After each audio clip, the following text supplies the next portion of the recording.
These messages. We'll be right back.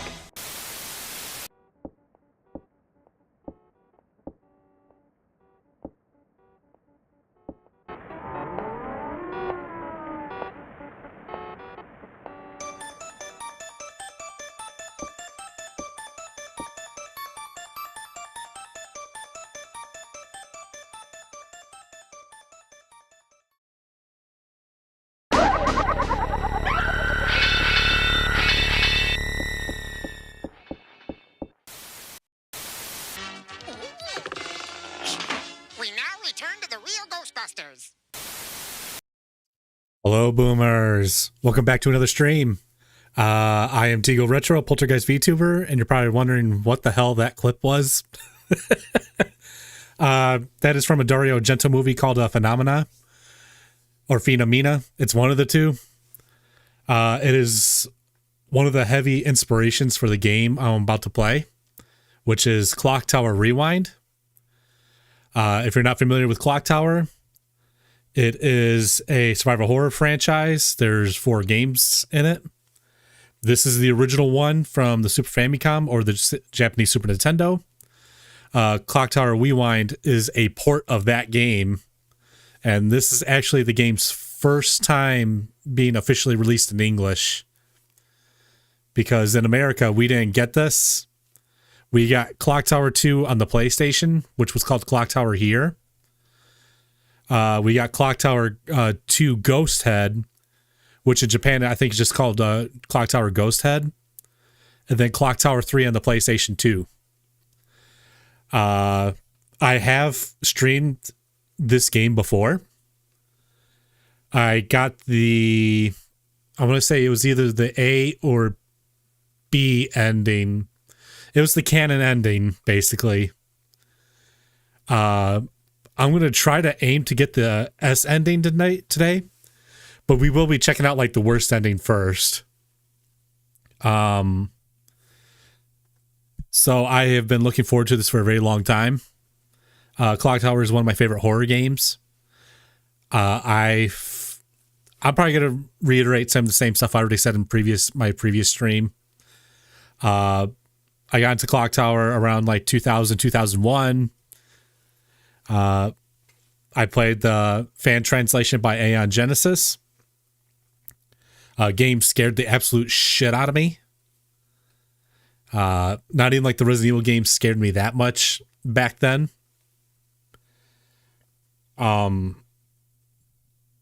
The interesting thing about Clock Tower is it's actually older than Fatal Frame, Silent Hill, and Resident Evil. It came out in 1995. So it's kind of like that and Alone in the Dark, where it's like kind of like one of the progenitors of the survival horror genre as we know it today. Before Resident Evil came on the scene and kind of blew it up. But yeah, this game has a lot of inspiration from, like I said, Dario Argento movies like Phenomena, Suspiria, Deep Red. And it kind of gives like a unique atmosphere and charm. And it feels kind of different from Silent Hill or Resident Evil or Fatal Frame. And I'm just really interested in see what they changed for this port.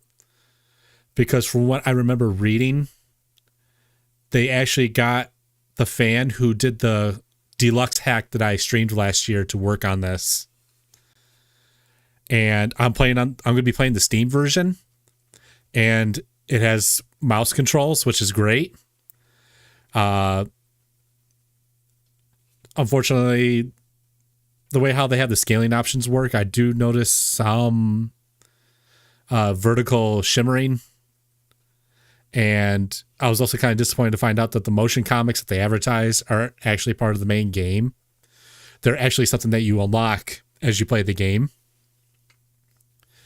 And I think that's everything I want to say about it before I get started.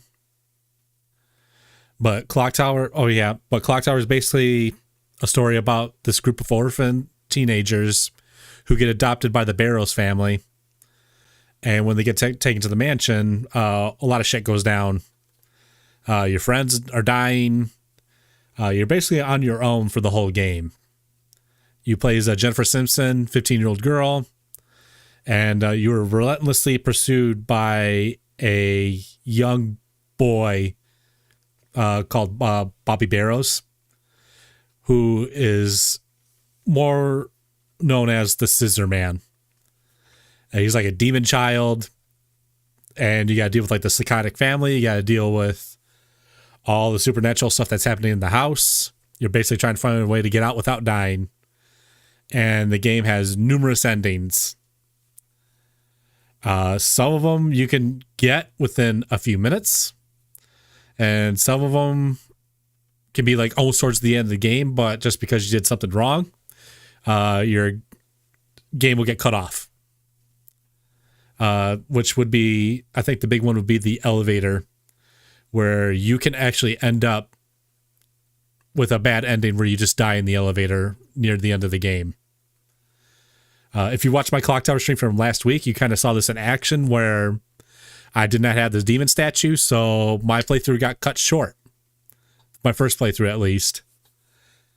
But yeah, that's kind of like one of the interesting things about these games is there's a lot of replayability if you want to see like different events and stuff pulled out. I do have a walkthrough pulled up for the S rank ending, because there was a couple things I missed the last time I streamed this game, which led to me getting I want to say it was the A or B ending, like I said.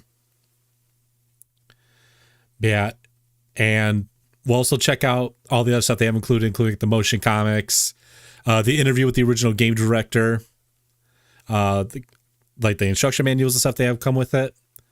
Unfortunately, it doesn't look like they have any production design documents, which is unfortunate because that was something I was really hoping to see. And they actually have a demo version of the game, which is kind of interesting.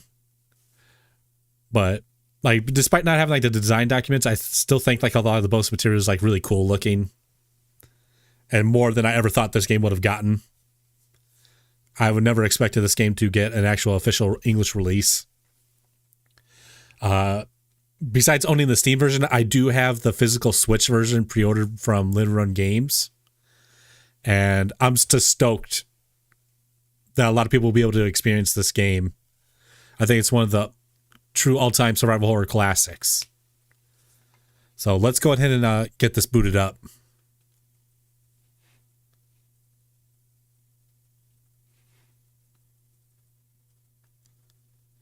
So I want to reiterate, this is only my second time. Oh, Jesus, that's loud. This is my only second time dual streaming to Twitch and YouTube. I have two separate chats going. There was no on-screen representation of chat. That's even louder. No on-screen chat due to Twitch TOS. I will try to read off both chats the best I can. And hopefully everything holds out okay, because I got this running at the same time as OBS and dual streaming. We'll see how things go. So brand new animated intro, new song. A lot of people I've seen complain that this doesn't really fit the Clock Tower aesthetic, but I think it's perfectly fine.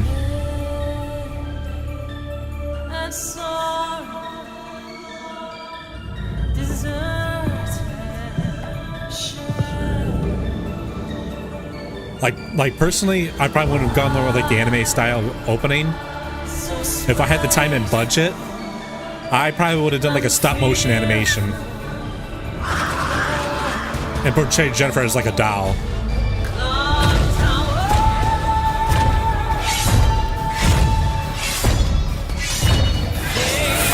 But this is, like I said before, this is more than I would have expected this game to ever get.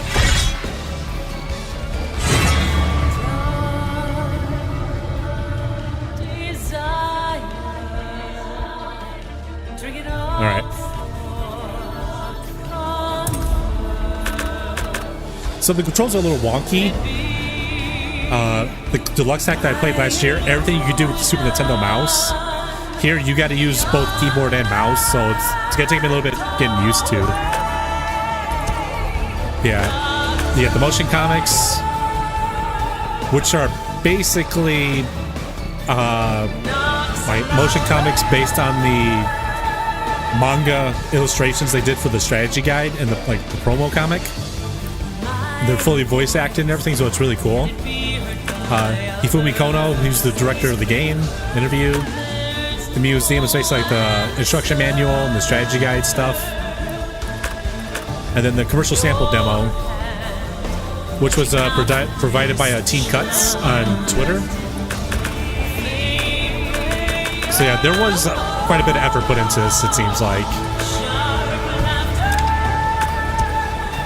So you got two options. You could play the original version, nothing's altered, it's just translated. And you got Rewind, which is, I'm assuming, is going to be based like on the deluxe hack, where you got pointer controls with the mouse. You've Jennifer can run upstairs. Scissorman works completely different. In the original, he can appear anywhere. Like, if he's chasing after you, he can actually appear like ahead of you, despite starting behind you. He works more like how he does in the PlayStation sequel, where he follows you room to room. And he can also appear at random, like jump scares, which I found out through the deluxe hack. Jennifer also recovers her health much quicker. All you have to do is sit still, and in about 10 seconds she gets her health back. Whereas before, it takes a couple of minutes. So there's like a lot of quality of life updates and stuff.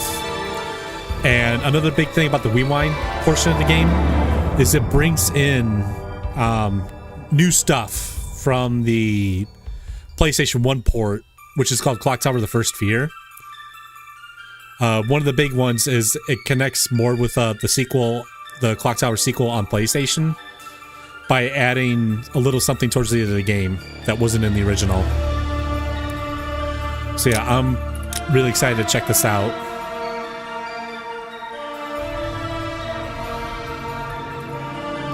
If I get this to go.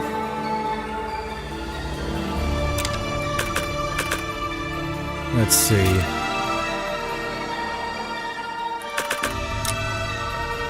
Alright. Oh, and there is a rewind function.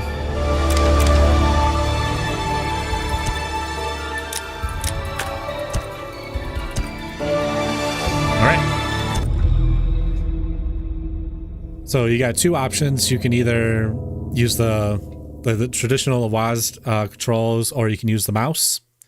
But the thing is, you need to press space for your inventory, and the G button is for your panic. And panic is a system that they have set up to where Jennifer can get out of certain situations by basically mashing the button. But the problem is that eats away at your health. And you do have to rest eventually, because otherwise it gets to a point where Jennifer can die despite mashing the button. Yeah, it's a click and point game. Yeah, moving the mouse is a little bit tedious when you're on a controller, but the game is kind of slow, so it's pretty forgiving. But since I'm playing on Steam, it does have mouse controls, so it's a lot more intuitive. So let's go ahead and get this going. Now, one thing I did notice, the wallpaper on the right-hand side is cut off. It's because I have the resolution switched for the game to 4:3 instead of the standard resolution they had set at.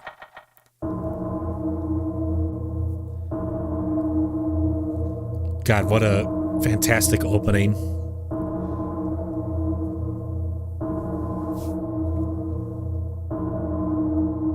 Yeah, playing this back in like 2000, 2001, like, I was completely blown away by it. I was not expecting a Super Nintendo game to scare the actual, like, living shit out of me. Alright. So, yeah, these are all the different endings you can get. For our first run, we'll go for like the worst ending, because it only takes a few minutes to do it. Whoop. So the difference between Game Start and Quick Start is Game Start, you start with the prologue and you start from the beginning. Quick Start, you start off either immediately after the prologue, or you start where you, in the room that you died in. They are actually, the conditions can be very specific. To get the best ending, there's actually quite a few things you need to do and not do, and specific things you don't want to trigger. Because you start with 3 friends, and I'll be upfront and say 2 of the friends are going to be dead. 2 of them die for story reasons, but you can possibly save one of your friends, and that affects the ending. When I streamed this last year, I did not save any of my friends. And the other thing about the best ending is you get more of the backstory, which you don't get with like the lower tier endings. But let's see. I keep forgetting mouse. So yeah, when you play this on Super Nintendo, there was no support for the Super Nintendo mouse. You had to use the controller. And it's a little bit cumbersome, but like I said, the game is pretty forgiving because it's kind of slow.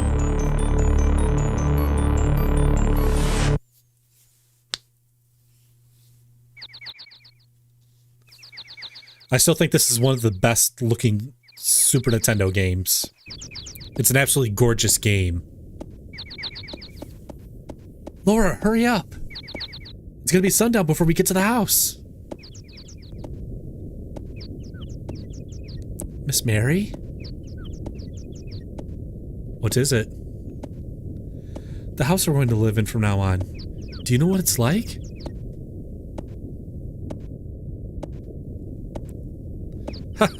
This is the 5th time since last night you asked me that question. You don't need to worry. It's a very lovely house.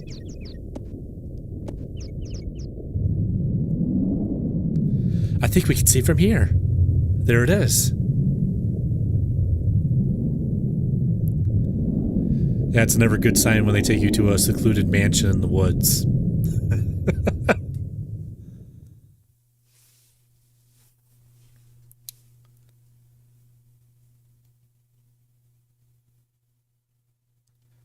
This house is so big. It really is. I can't believe this is only the main hall. I'm going to go say hello to the owner of the house. You girls wait here for me. Yeah, big house in the wood is never a good sign.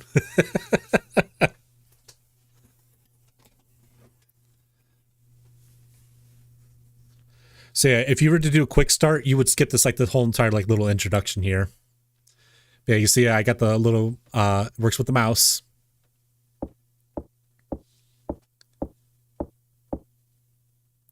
Hey, Anne.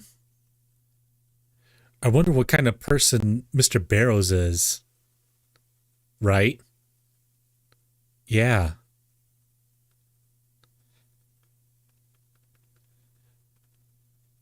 One thing I am thankful though for this this game compared to the PlayStation game is the text goes so much quicker. The PlayStation text is very, very slow. Well, What? The house is big. It makes me feel uncomfortable.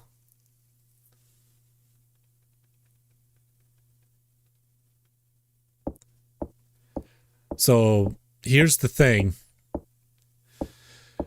The girl right here, no matter what you do, she dies towards the end of the game. It's one of these two girls that you can save, but no matter what, one of them is going to die.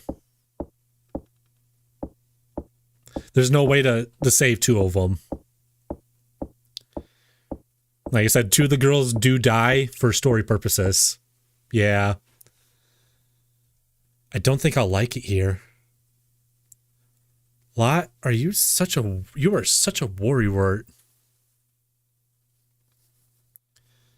She's taking too long. Should I go check on her? No, it's fine. I'll do that.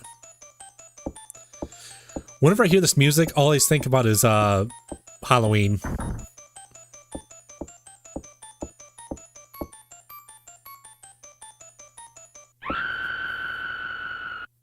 It came from the main hall. Where's everybody? Hey, stop teasing me. All right. Now the game officially begins. So we're going to go for the worst ending first.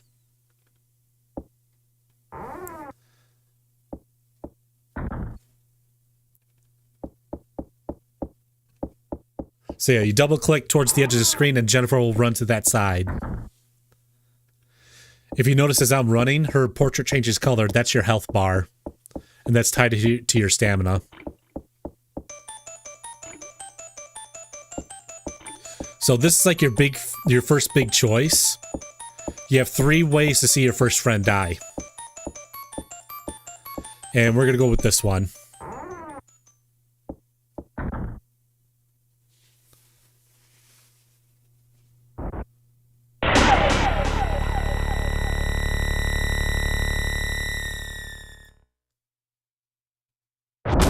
Anne!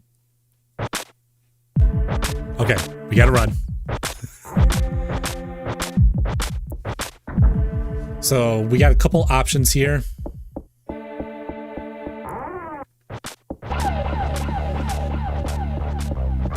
Let's see. Yeah, Jennifer's already getting tired. So you don't want to be in that color when you're facing against Scissor Man, because all it takes is for him to find you in that condition, and you won't be able to fight him off.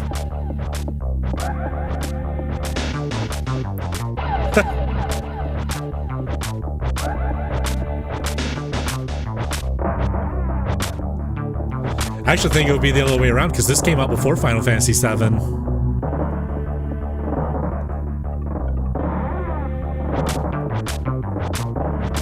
Okay. So, as I mentioned earlier, Scissor Man does work differently in this version of the game. He follows you from room to room, which is how he works in the PlayStation game. In the original version of this game, he could be like chasing behind you, and you can be running down the hallway and he can show up in front of you.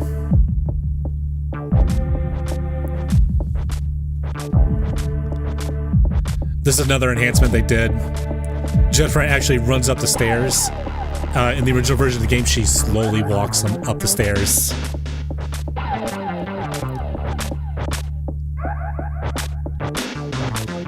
And I believe in this version of the game, Scissor Man can actually follow you upstairs too.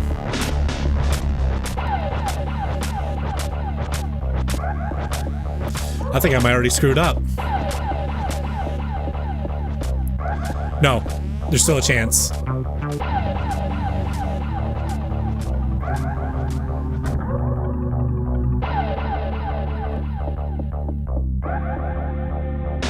Perfect. Okay, we're good. So all we gotta do is wait here.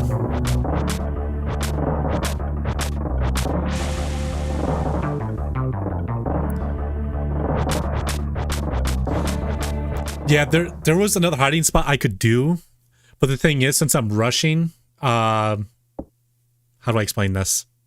Cough, cough. Oh, I got to get out of the room.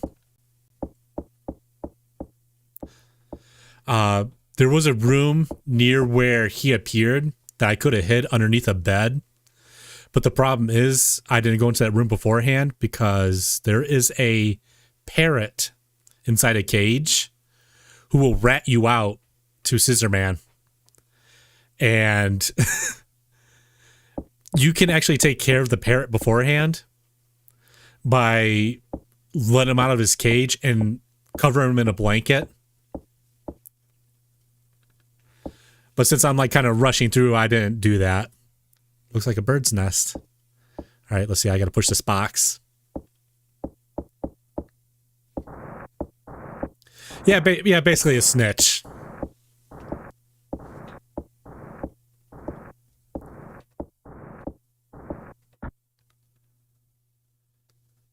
Let's see. What's this? And trash. No, hold on.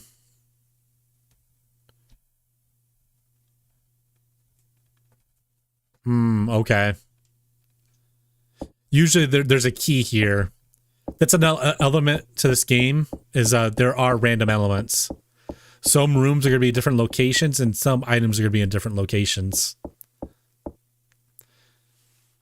All right. Let's have Jennifer rest a second so she can get her health back. So all you basically do is you stop moving, you wait a little bit, and she'll kneel down and get her health back. At least she should. Okay. Come on, Jennifer. There we go. So yeah, you see the color changing in her portrait. So that means she's getting her stamina back. And that is what was heavily enhanced in this version of the game. Is you saw how quick the health came back? In the original version of the game, that could take anywhere from 1 to 2 minutes.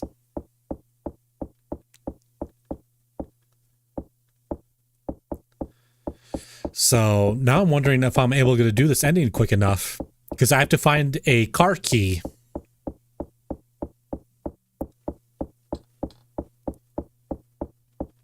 And the other problem is Scissorman can show up randomly, I believe, in this version.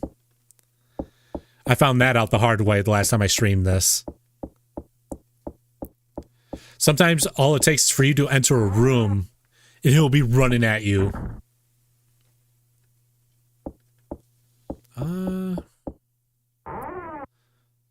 See what's in here. Okay, it's not going to be in here.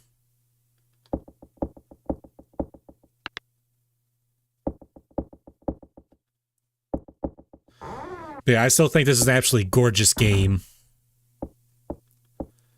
That's why I think this game aged better than the PlayStation sequel.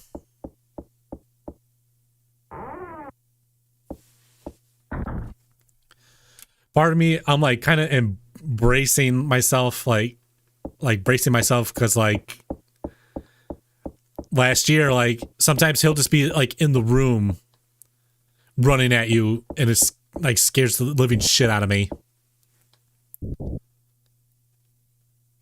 Car key isn't inserted. Okay, I gotta find the car key.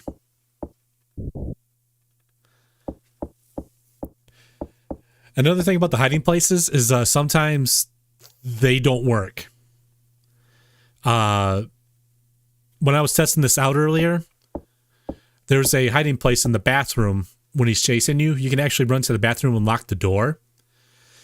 He'll either walk away when he sees the door is locked, or he'll shove his scissors into the door and break the door down.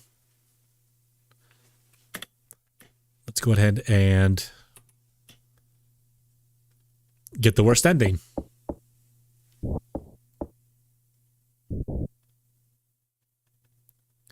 I might be able to escape here with this car.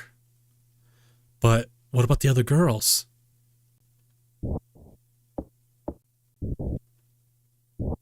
You do this a couple times. What should I do?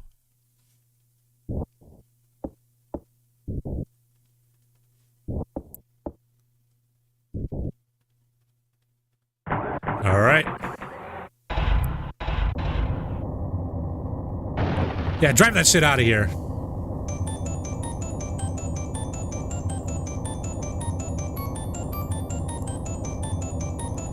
And that's Clock Tower.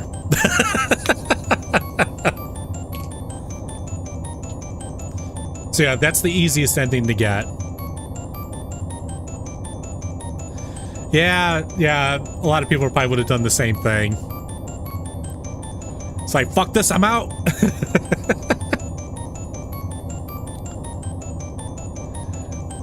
Yeah.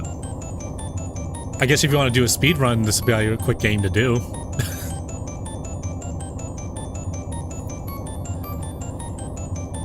But yeah, I believe this is the worst ending you can get. And there's another version of this ending, I believe, where you get like a text ending afterwards. Because there's actually a little something after the credits.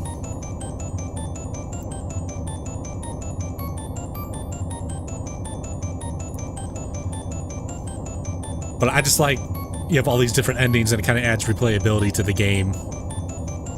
Because that can be a problem with certain horror games where, like, you play it once and it feels like you got everything out of it. Yeah, after credits scene, it's gonna set the horror Avengers. Jennifer, I'm here to talk to you about the Avengers Initiative.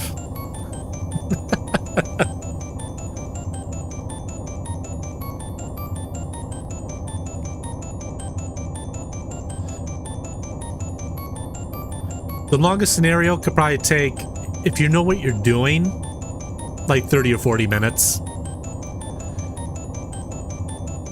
But for me, it's probably gonna take me an hour or two. Because I don't remember a lot of stuff. Because I do try to kind of space this game out when I play it. Because I don't want to be like Resident Evil where, like, I play it like 10 times immediately. So it's kind of harder for me to remember the specifics of how to get the best ending. Like, I know like the broad strokes. It's just how to do it that I have problems remember how to do it. There's Hifumu Kono. We'll watch his interview once we beat the game.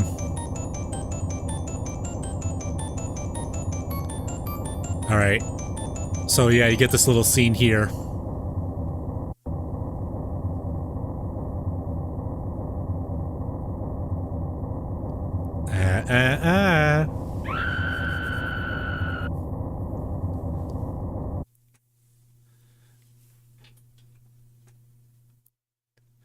Yeah, when I first played this for the first time, I think this was the first ending I got.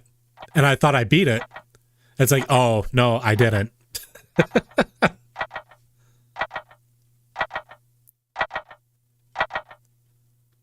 So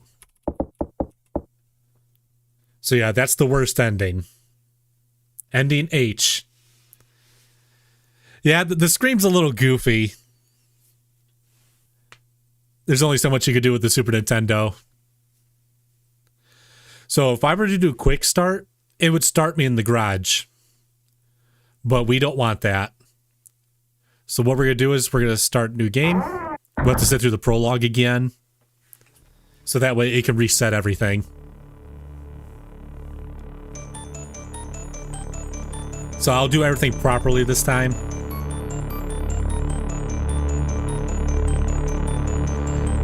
And the funny thing about that scream is they reuse it for an adult character, and all they do is pitch the scream down, and it's really goofy sounding. So the thing about Human Entertainment, the developer who developed this game, not only are they long gone, they are mostly known for the Fire Pro Wrestling series. But there is another horror series they did create, which was Twilight Syndrome. That has never come out in English. That is like a Japanese exclusive series, and I'm not even sure if that's gotten a fan translation. And I believe that's a PlayStation game, the first one. And that is something I would absolutely love to play. Because from what I've seen of videos and everything, unlike the Clock Tower sequel on PlayStation, which is like 3D polygonal graphics, it's actually like 2D sprites. So that's something I would really love to see. The thing about Clock Tower, now that Human Entertainment is gone, Capcom owns the IP. They were the ones who published Clock Tower 3. So that's why you see them at the beginning when you boot this game up. You have Way Forward, Capcom, Sunsoft, who I believe owns like the original game. Don't quote me on that. I might be wrong. And then Limited Run Games. So a whole bunch of people worked on this to make it happen.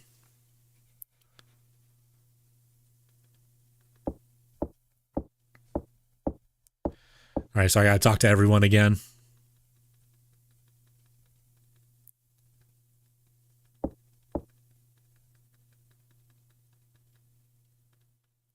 All right, we'll talk to Lot. When I first played this, I thought this was a boy.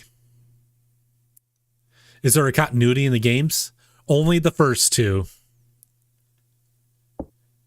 You got this one and then a Clock Tower 2 on PlayStation.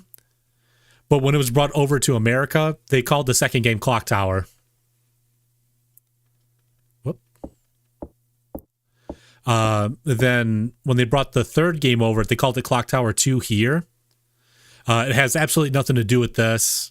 Clock Tower 3 has absolutely nothing to do with the other games. So basically, the storyline ends in the PlayStation game with Jennifer's story.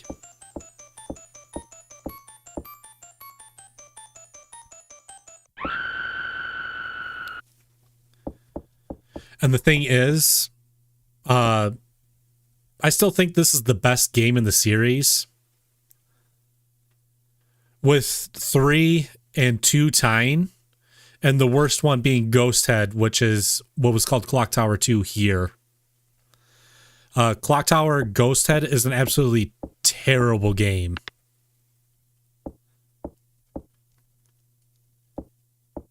I rented it once, and that was all I needed. It commands absolutely ridiculous prices on the secondhand market, and I am not paying those prices to stream it. If I ever stream that game, I'm gonna hate to say it, I'm probably going to have to emulate it. Like, there's no way I'm paying like the $200 to $250 for that garbage game.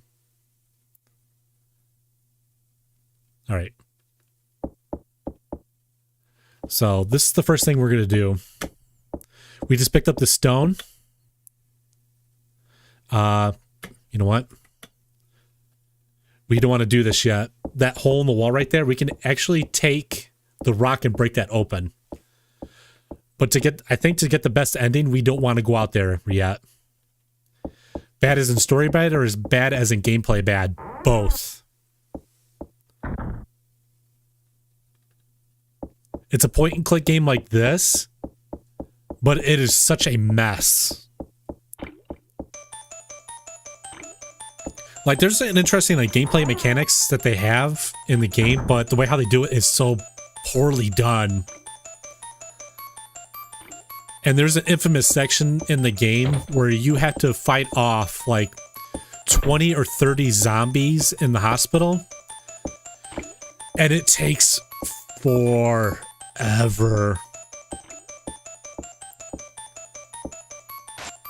Yeah, it's just a really poorly done game.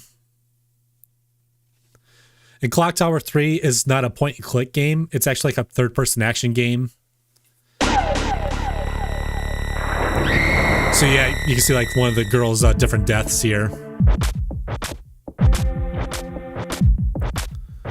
All right, so we're gonna go to that same hiding place that we hid last time.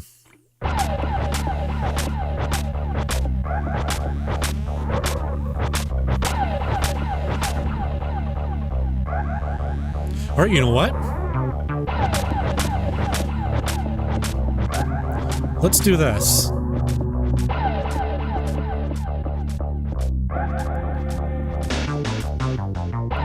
Because this is technically a... Unless he follows me in here, like, quick enough.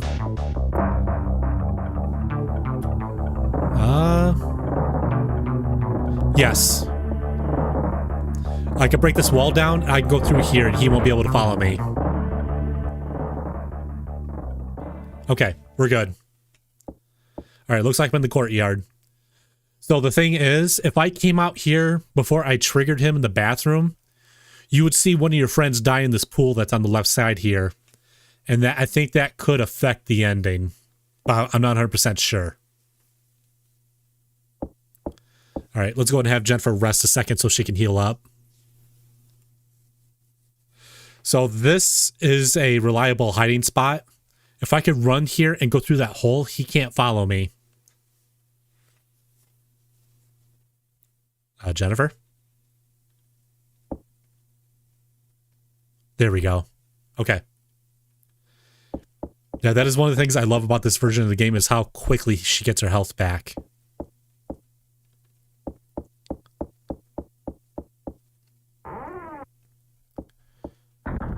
And I know there's one other condition to get the best ending. There is a hallway with windows on the side. If you run by one of the windows, you'll hear a scream. You do not look outside because that affects the ending because otherwise you would watch one of your friends die. Okay, the key's not in here.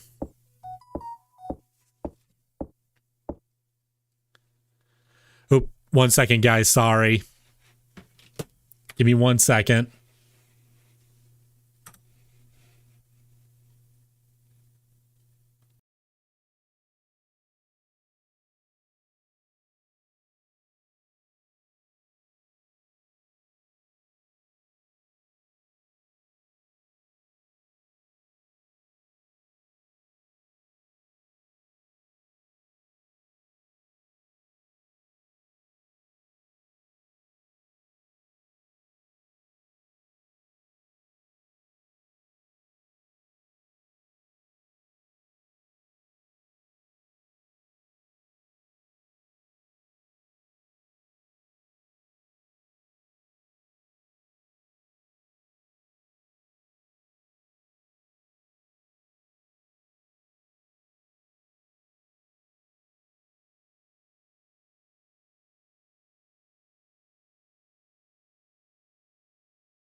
All right, I'm back. Sorry about that, guys. I had to take care of something. All right. So things are already different. Usually there's an item in this box, but there isn't. So this is going to be interesting.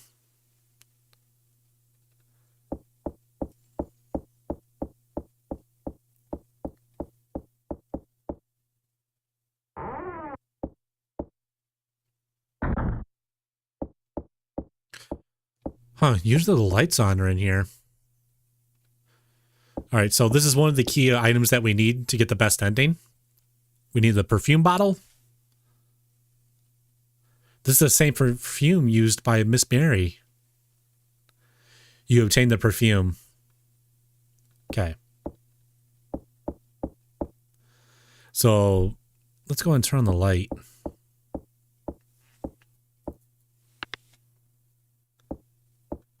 So this parrot can, like I said, mentioned earlier, can snitch on you if you're trying to hide from Scissorman underneath the bed.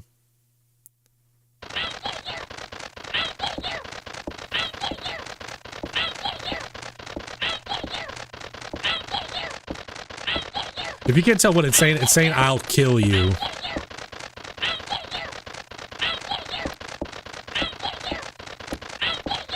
And the funny thing is the parrot can kill you.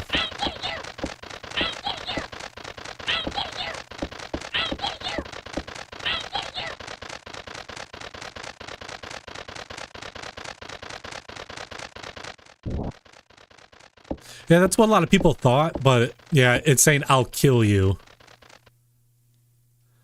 So this is another potential hiding place.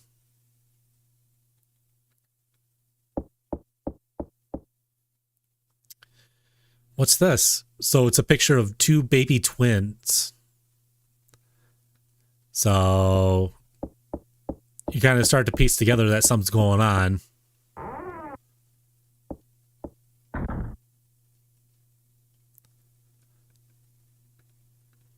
Okay, that's how you have Jennifer kneel down. You right click.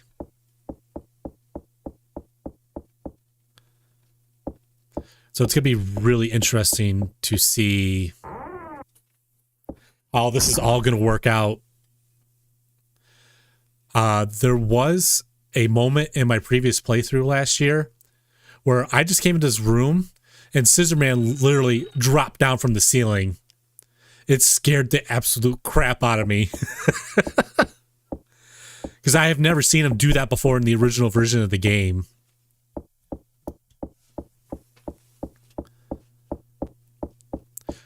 So we're going to go up here and get another key item that we need.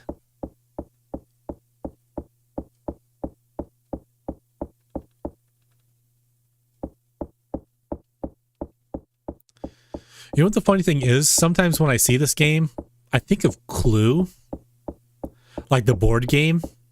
I don't know why. Maybe it's just because like in a giant spooky mansion.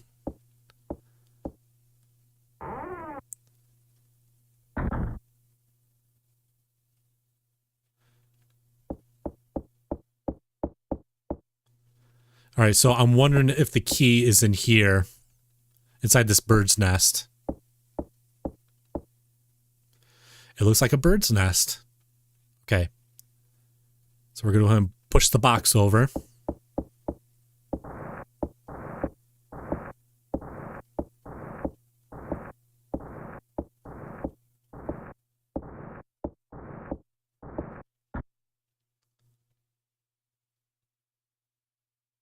Let's see. What's this? The bird nest is filled with eggs and trash. There's a key. You found a key in the clutter. West building key in your pocket. Okay.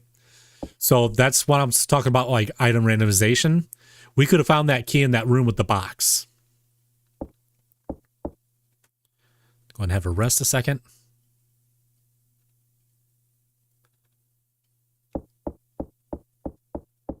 All right, we'll go in here. Because this is where we need another item.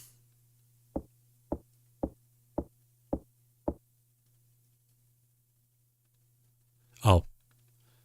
The shelf is damaged all over. Okay.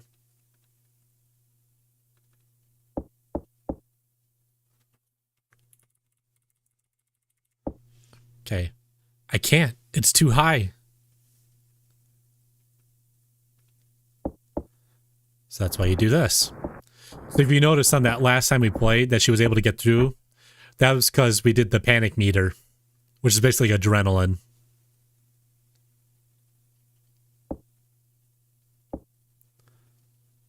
All right, here's another key item. There are clothes in here. What? What's this? You obtained the black robe. So we'll need those towards the end of the game.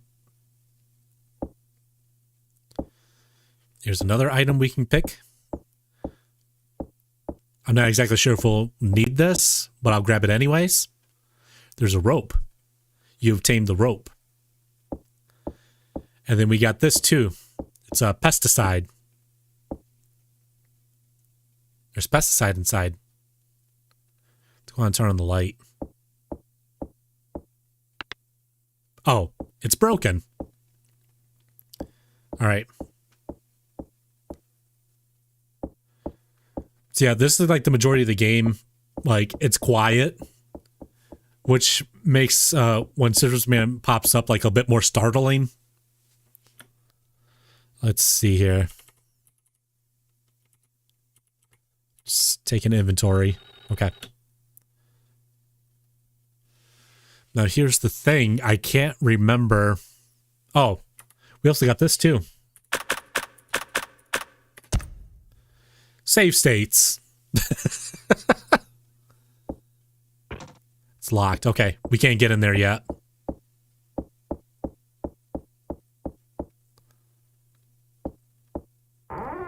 Okay, west building key.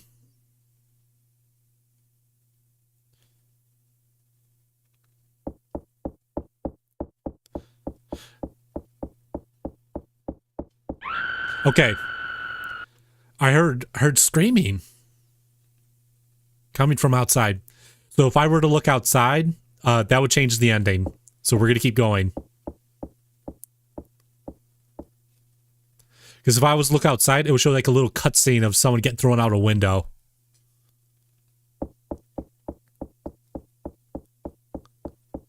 Let's see. Scissor Man? Okay, let Jennifer rest a second. Oh, Jesus, that scared me. I forgot the stuff in here moves.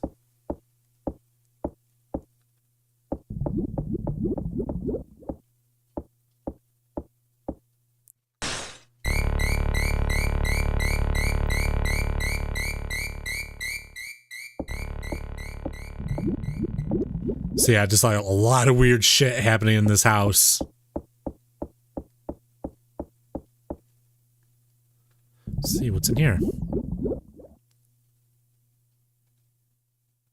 The dagger is glowing faintly. You obtain the bronze dagger. So let's go ahead and get that equipped. Because this is a little scene. I kind of poorly explained that. What it is oh.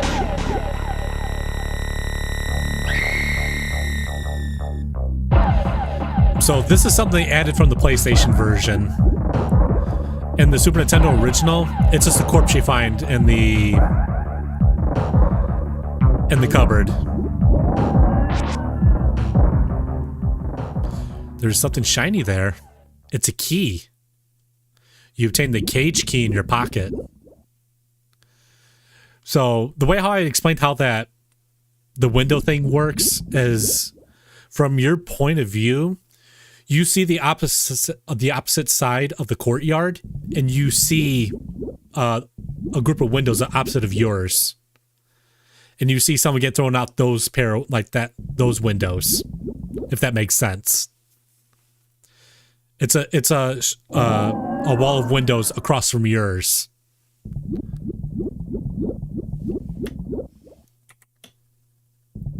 All right, I think that's all we can do in this room.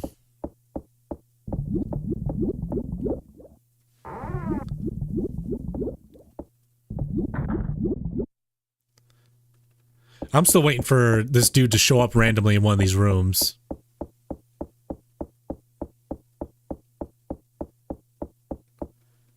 Have a rest a second.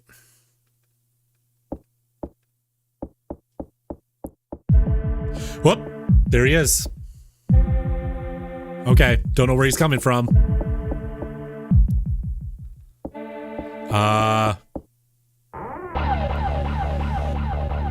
Perfect.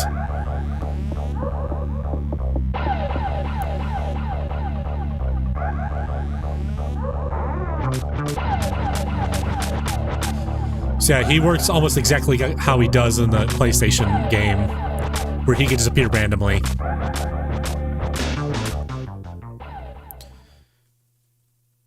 All right. Let's see, is there anything else in this room? What's this? Okay. So basically this is a hiding spot.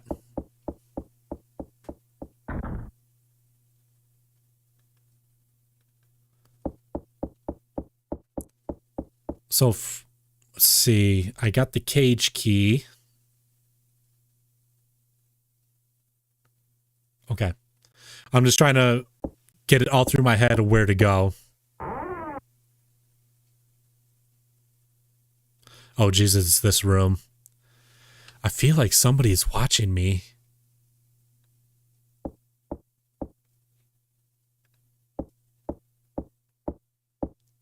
It's a French doll. It's being hung from the ceiling.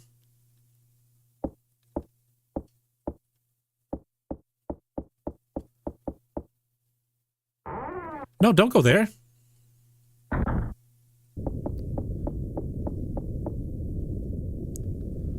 All right. So Scissorman can't show up here. It's empty.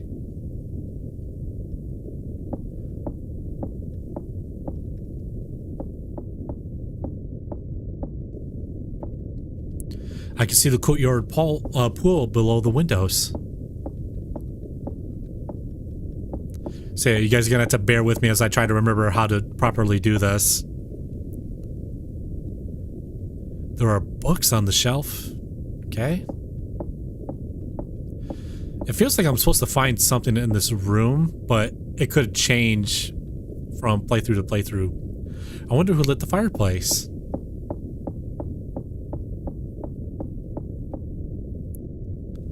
So here's anything different in this one.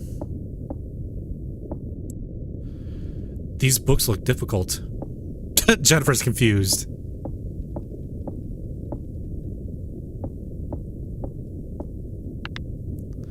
Light switch is broken.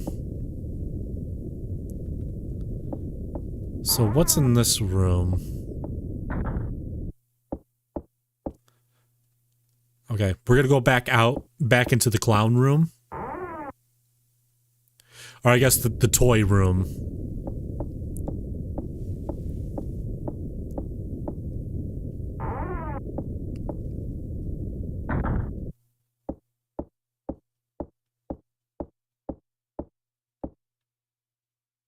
It's a big clown doll.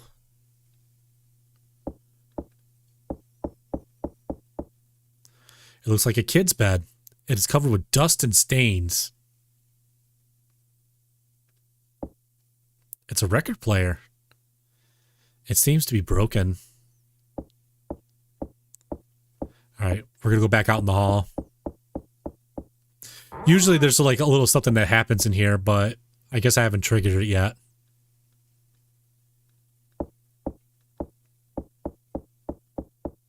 Alright, we'll check this room.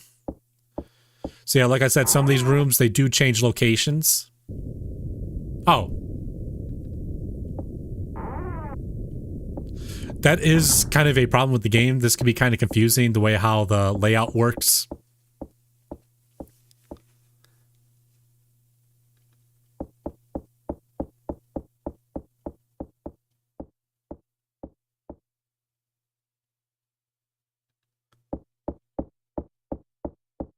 Okay, this we can actually lay down across the gap. I could see the first floor through the gap.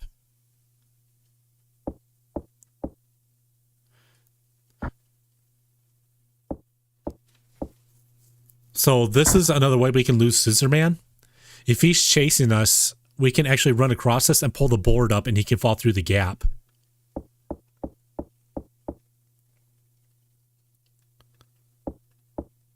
Let's see.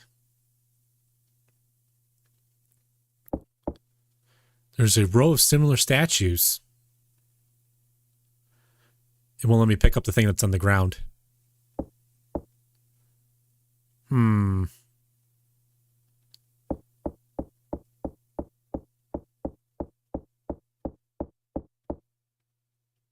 Let Jennifer rest a second.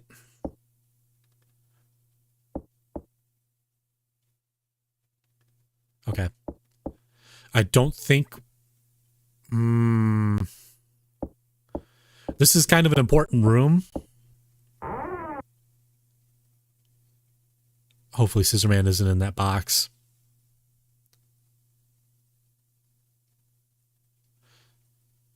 Okay. I might have just screwed everything over by going into that room. I think I need to find a note first to trigger something in that room.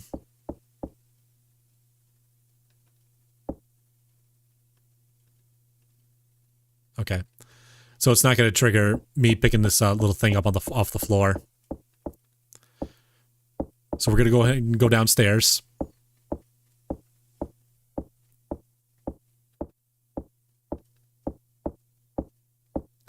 Should have double tapped, she'll run down the stairs.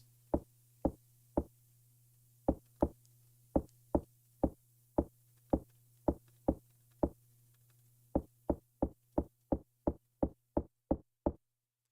right, what is in here?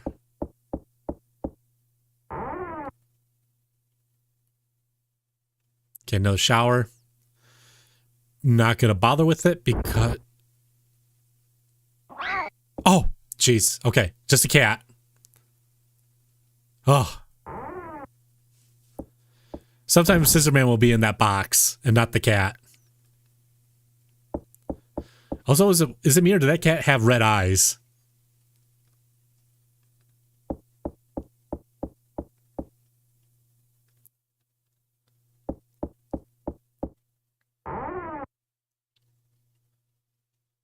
Okay.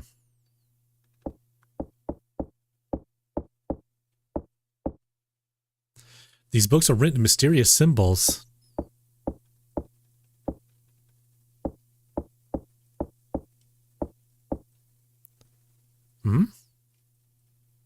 There's a paper inside the book. We must keep the demonic statue in a safe place. A tree within the forest, and in a crowd, and a statue among statues. Okay, I think that was the note that I needed.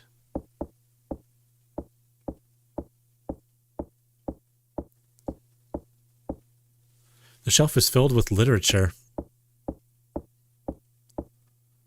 And then there was something that had to do with the hole in the wall. I can't remember what it is.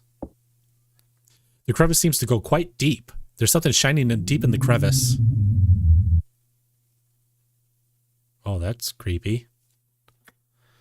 I don't have anything that can reach that.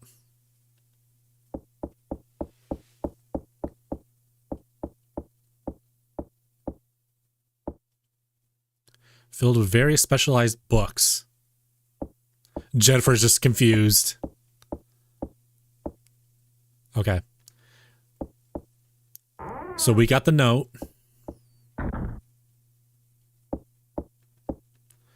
I believe this should be the end of the mansion right here. Yeah.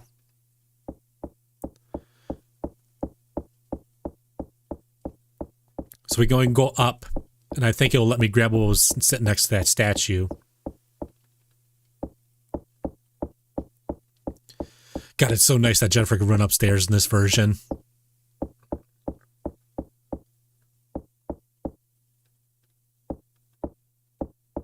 Okay.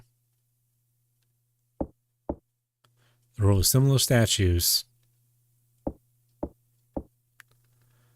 Okay, never mind. So let's go ahead and do save state here in case I mess this up.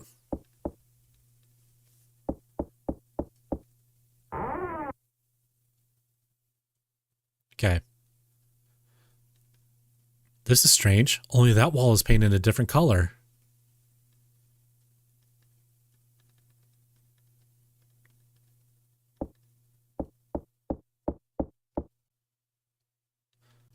Okay, so we just use the trolley to get this out of the way. Kind of crossing my fingers that I did this right.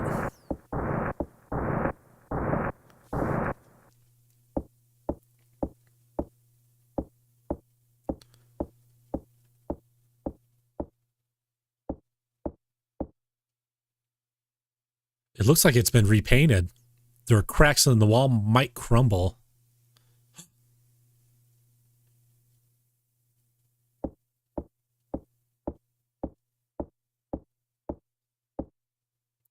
So we take this, I guess either a pipe or something.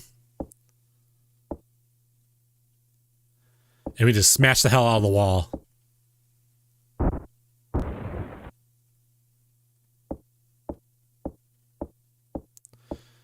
So there's two things that can happen here. I can find a body in here, or there's nothing in here. And I'm hoping there's a body in here.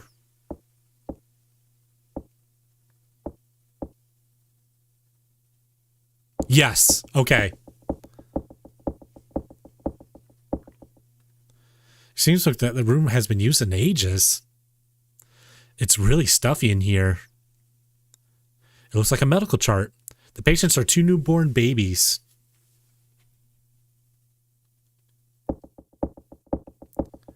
So it's possible that I might be able to get the S ending now. It looks like a medical chart. The name of the patient is Mary Barrows. I guess she's a member of the Barrows of the family here. Mary Barrows. Either the dialogue goes a little too slow or a little too fast. There are skeletal remains left.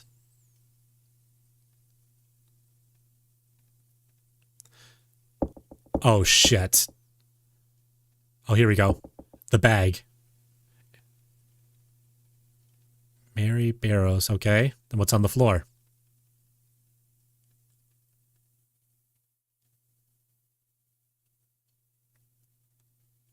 Huh, that's weird. It's giving me like 2 different things. There we go. It's a black leather bag. The name is embroidered on the inside. Walter Simpson. Walter Simpson?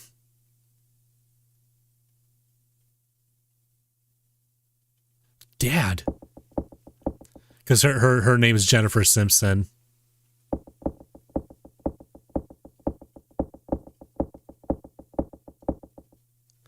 There's a piece of paper in its hand. It looks like a memo.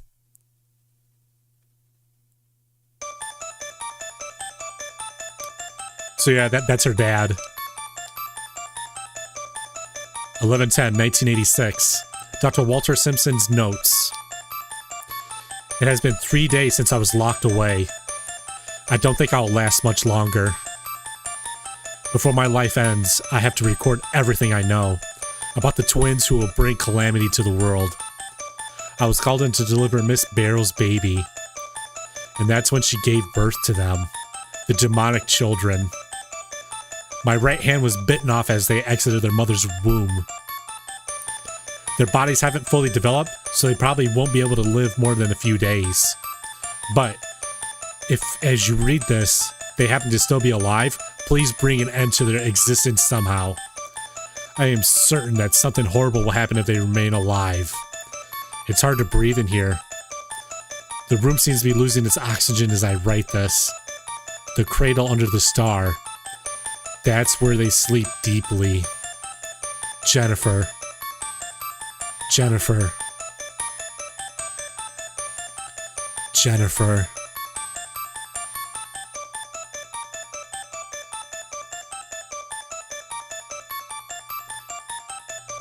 See, if I were to get like one of the lower endings, you wouldn't be able to see any of this. You wouldn't get all this backstory.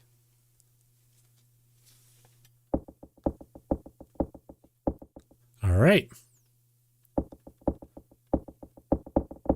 So it looks like we might be getting the S ending. There's just a couple other things I have to avoid to make sure I get it.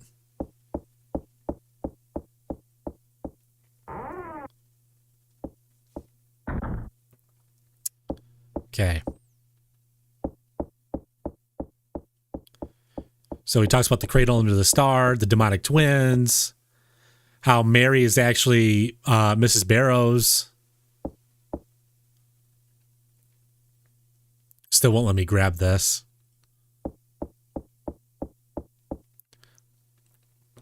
Let's go and go downstairs and we'll go to the left side.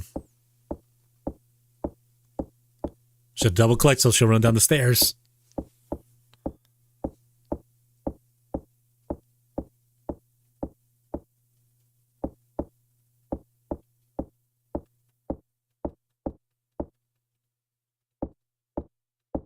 There we go.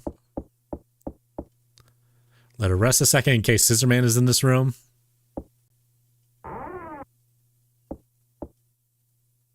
Oh! Fucking hell.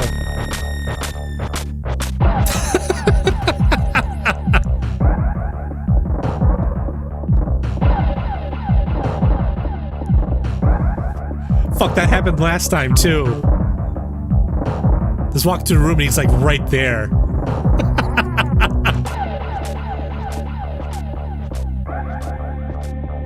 Oh, that woke me up a little bit. Let's go ahead. I screwed myself over, I think. Shit. All right, I'm gonna have to fight him.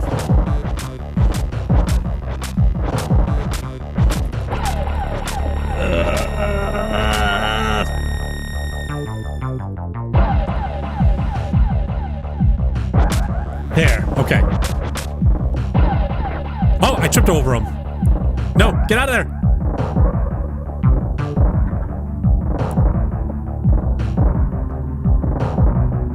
And now...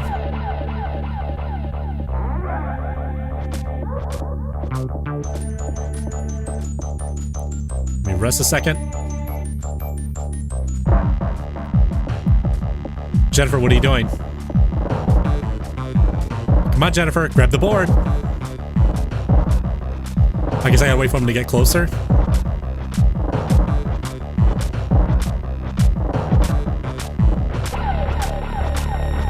Okay, she's not doing it. Gotta go. Bye.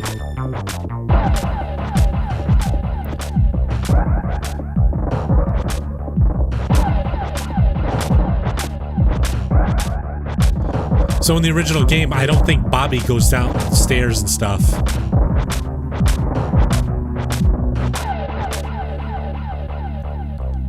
Let's hope this has a hiding spot. Nope. Hopefully he's not right here. Oh, hello. Whoop, I'm dead.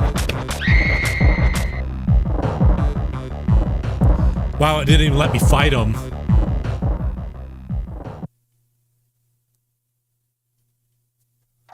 Okay. So you click quick start.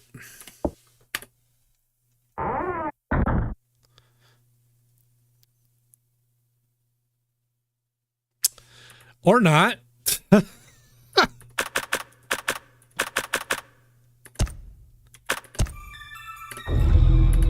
Okay. So I gotta do that whole thing over again. Usually quick start lets you oh, it's not quick start, it's continue. You hit continue, that's my bad. Yeah, it was all just a dream.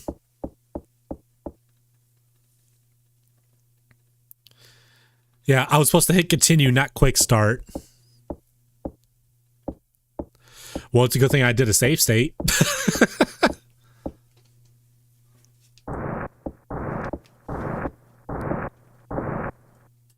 Okay.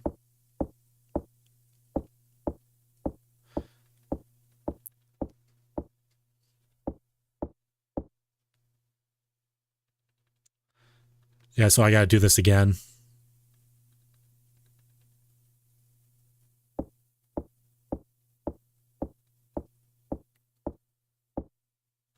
So I gotta remember, if I die again, I hit continue, not quick start.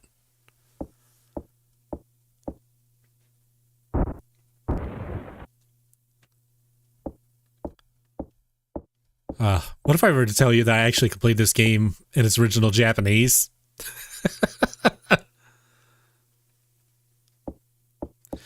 I used to own like the actual cartridge for this game.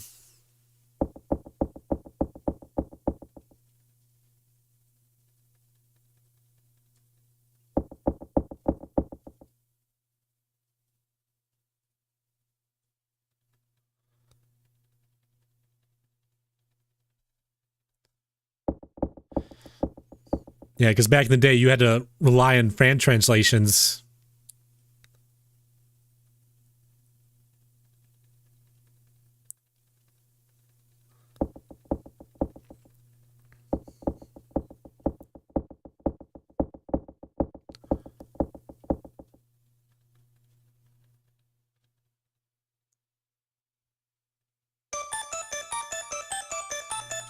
All right, once this cutscene's done, I'm gonna do a quick BRB, so I can go use the bathroom real quick. Because I almost had an accident when Scissorman popped up like that.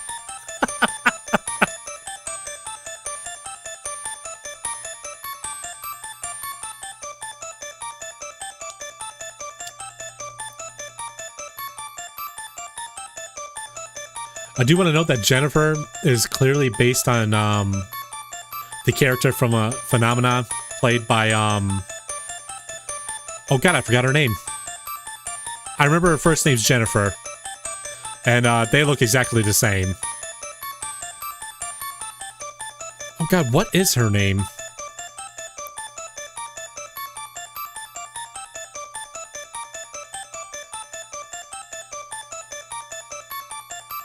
Let's see.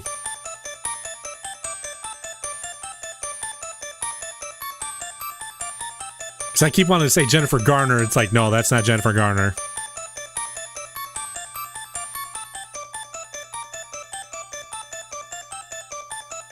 Jennifer Connelly.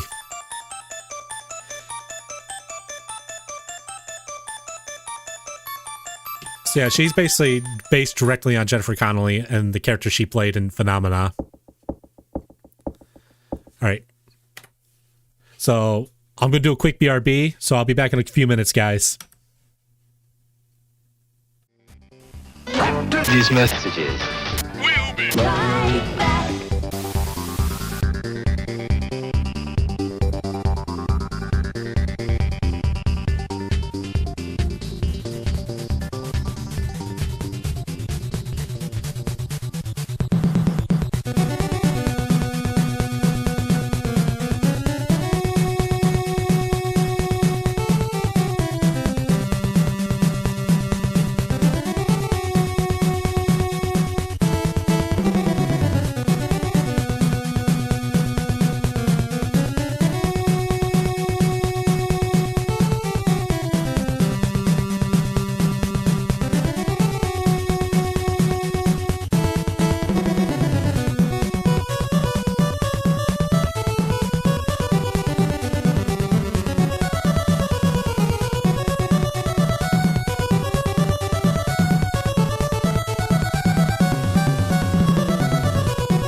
These messages.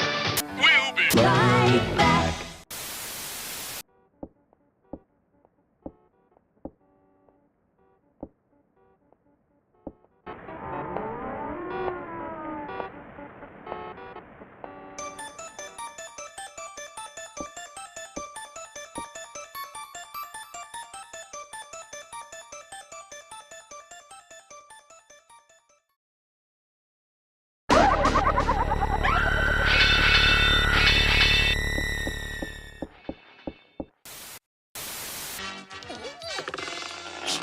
We now return to the real Ghostbusters.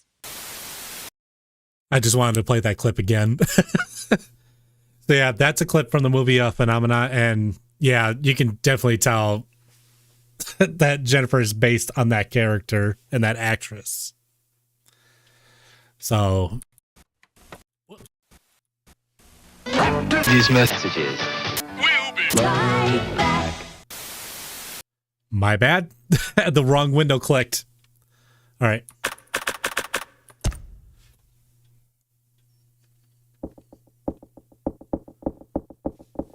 All right, let's try this again.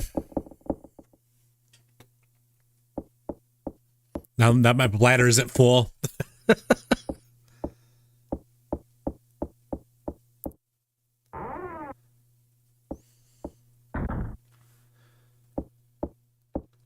So here's the thing.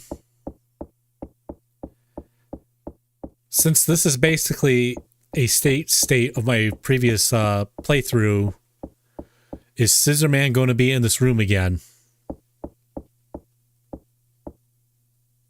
No.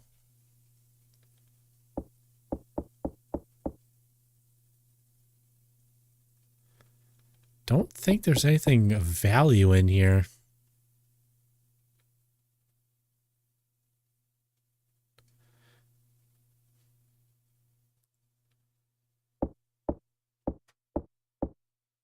It's become completely dark outside.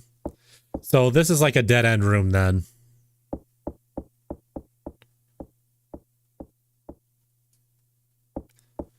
I know there's a room somewhere in here. If you walk off screen, Scissorman kills you outright. I can't remember what room that is.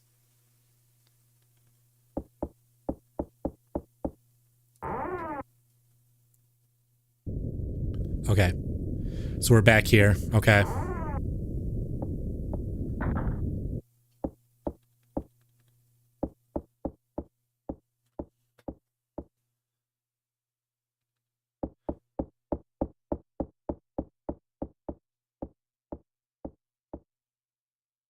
All right, so we're on the upper floor, so we'll go down and go to the left. Unless this is the room that Scissorman ran at me from.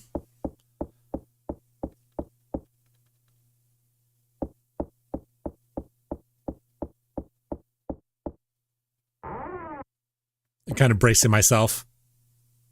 Okay. See, this is where we're getting kind of confusing because, like, the top floor and the bottom floor. Ah!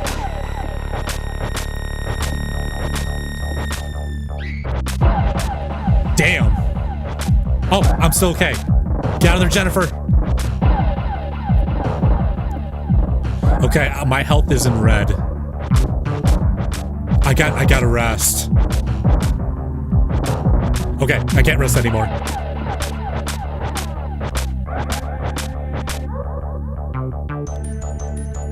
Please let there be a hiding spot in here. Wait, what? Oh, I hate it when this is one thing I don't like about this port is when you unlock something that like blocks the whole screen.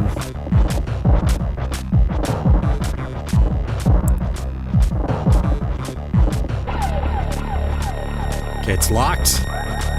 Jennifer, get out of there.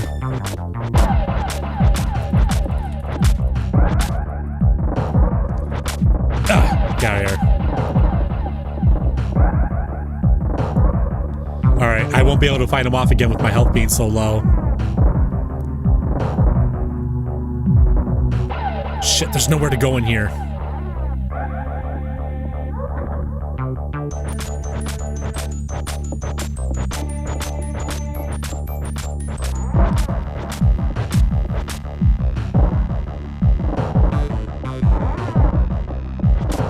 Shit.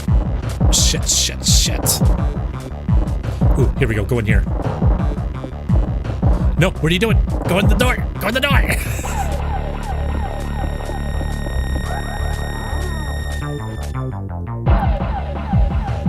Okay, hallway. I tripped. I can't go out here. The door's blocked. Uh-oh.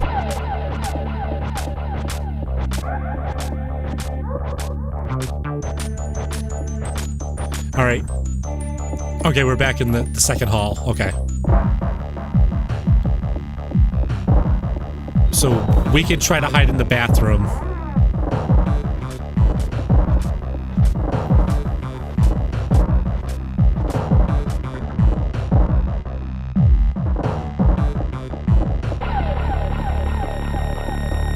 just gotta cross my fingers and hope that he doesn't break the door down.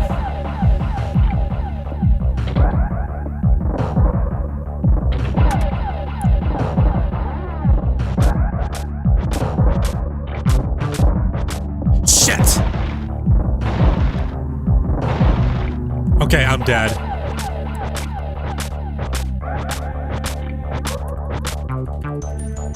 Yeah, I'm dead.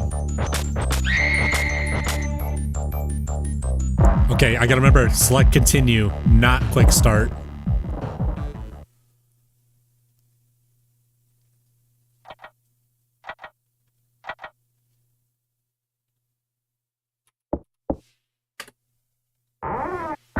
Okay.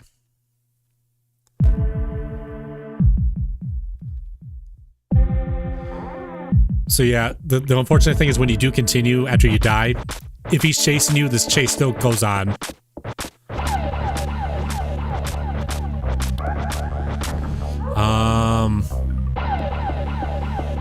If I run up here, that might give me enough time to recover my stamina. And I'd be able to hide behind that shelf.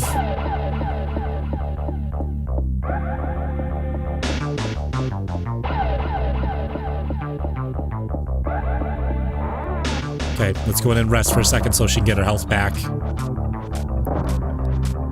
Because it's going to take him a little bit to get up the stairs. Okay.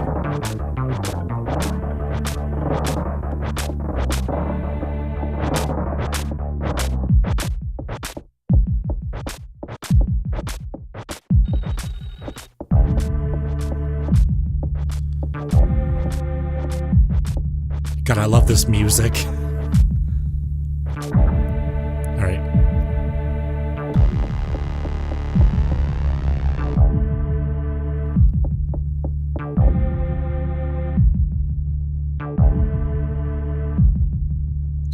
Hopefully this hiding spot works. Oh. Yeah, okay, this will work, but I have to get out of here.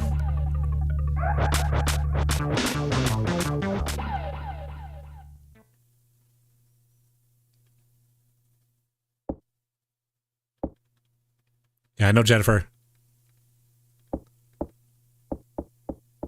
Okay. Go ahead and rest here a second so she can heal up.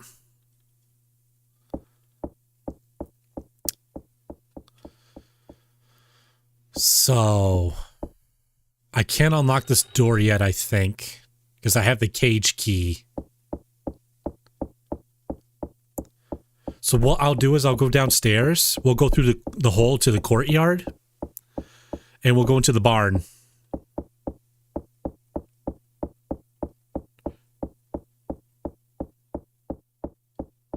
Or wait, is that going to screw up the ending? All right, this is the first time I have to consult the walkthrough.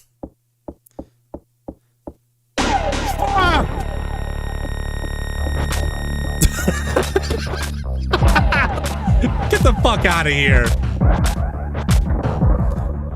I think that's the loudest I've ever screamed on stream.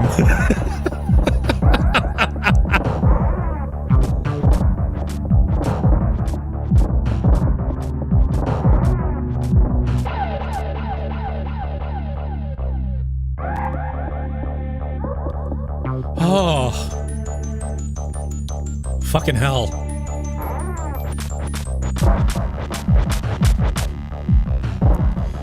Dude, it's like that little comic that Sunsoft posted yesterday. They're like, no walkthroughs.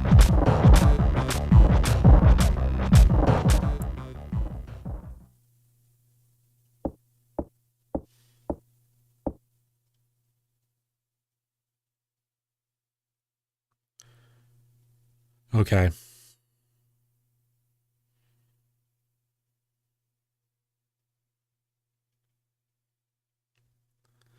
You know what? I'm going to do this so he doesn't show up again.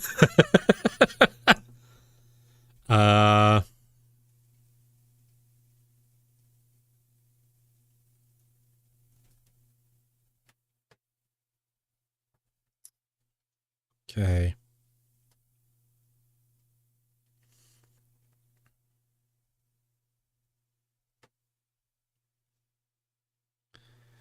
Yeah, do not open game facts. Oh, man. I was not expecting him to like immediately attack me as soon as I got to the end of the stairs. That's the kind of thing I don't think he does in the original version of the game.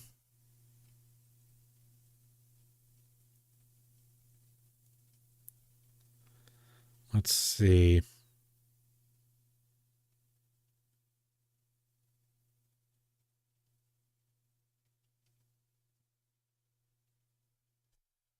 Okay. So we need to get to the kitchen. Whew.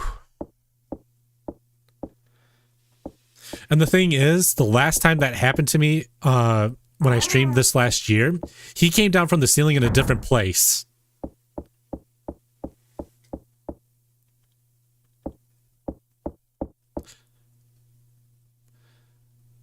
The funny thing is, this TV here can actually turn on by itself, and this portrait can actually cry blood. And I believe this window can break, like, open up, and, like, wind will be coming in. All right.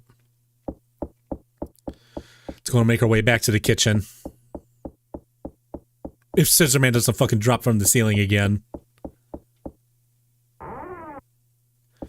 Oh, man, my fucking heart. Like, it kind of makes sense because he would just jump off the top of the stairs, right? Like, he leapt over the banister and he was trying to pull like a Sephiroth. Okay, that's blocked.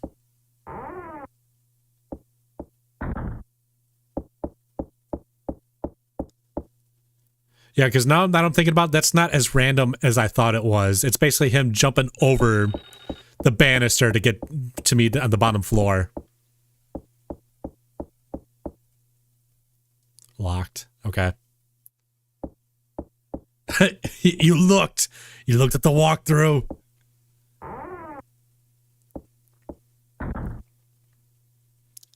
Okay, let's go ahead and rest a second. I think this was the animal room. No, okay, this is where we need to be.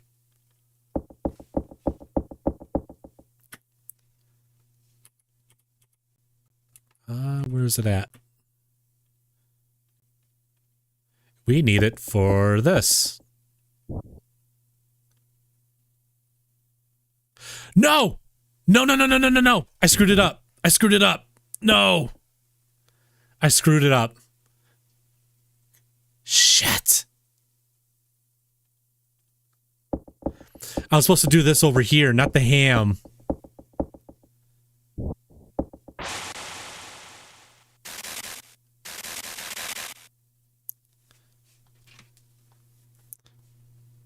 Because this says, do not get the ham.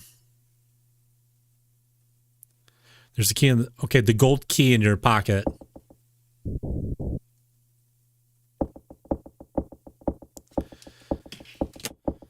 Oh, man. Well, I already saved after I got talked to... Like, I found the skeleton, so...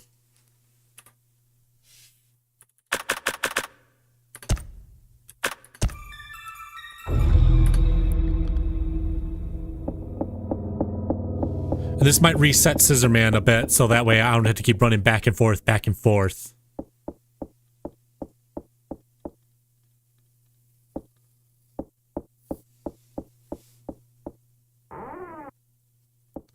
So I gotta remember, do not go to the fridge. I have to go to the freezer. For some reason, this walkthrough is saying that the meat, you do not want to pick up the meat. Now I'm genuinely curious if he's going to show up here or if he's going to drop him down from the ceiling again.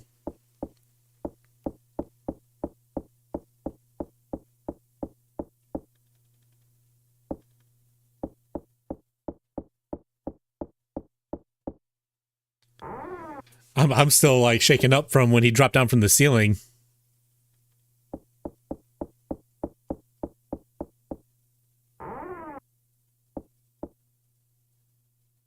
Okay, let's go ahead and rest a second.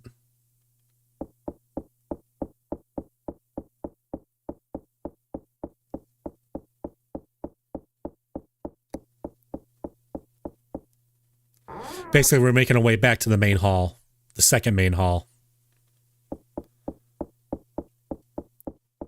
I have no clue about anything, so it sounds so funny out of context.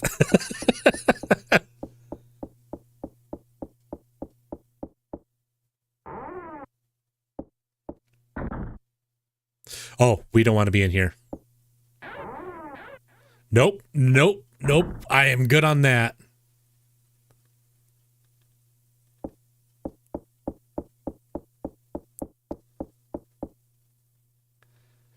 So basically the walkthrough is saying when you go to the kitchen, it says in bold letters, do not pick up the meat. So I'm not sure if that affects the ending or not. Because at one point, there's something that can happen to you where you can get captured and you're stuck in a cage with a guy who will eat you. And you're supposed to give him the meat. I just don't know how that affects the S ending. God damn it. That didn't scare me as much as I was like, oh Jesus, here we go.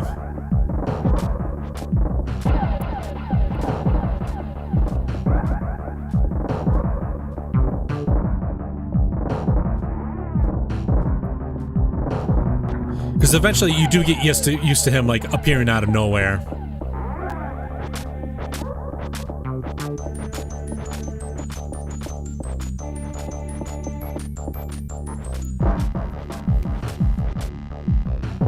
Okay, hide.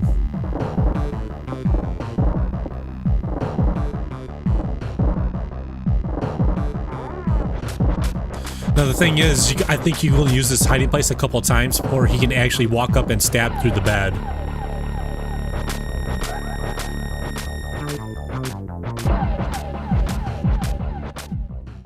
Okay. Now, how much do you want to bet he's gonna drop down from the ceiling when I go back into that hall?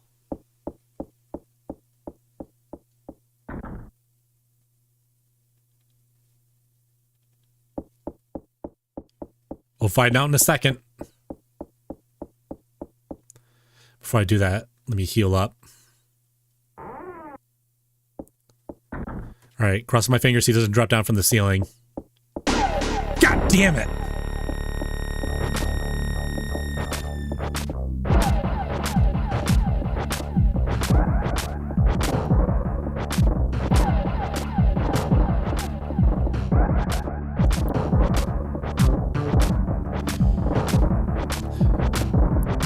That didn't make me jump nowhere near as much as it did the last time.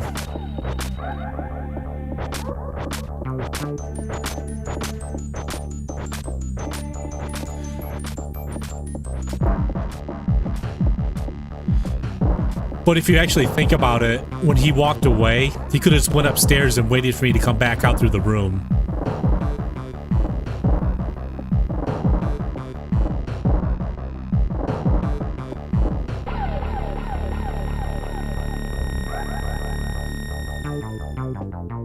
Because like in the original version of the game, he could just like already be in front of you. Well, if it happens 7 times already, it gets less scary. Yeah.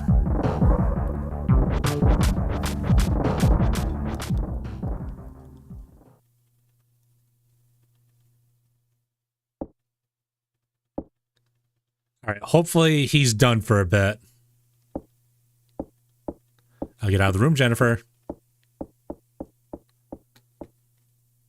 Okay. All right, healed up.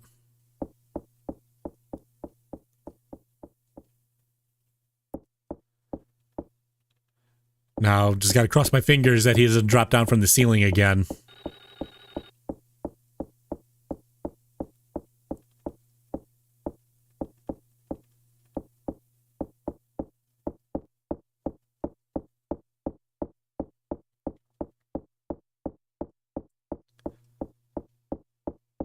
All right.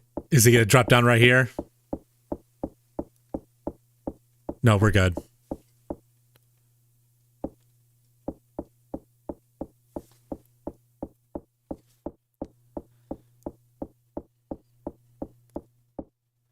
Now. Okay, we're good. All right, kitchen. Get the pesticide equipped.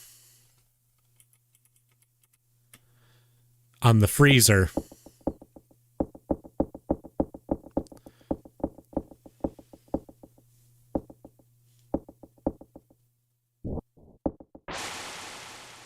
All right, spray the pesticide.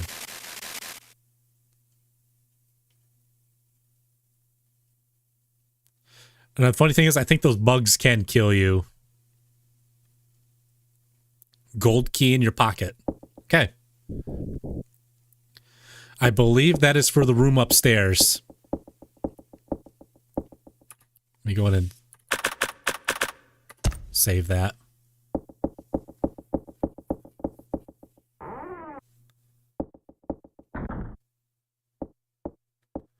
All right, go back to the hall.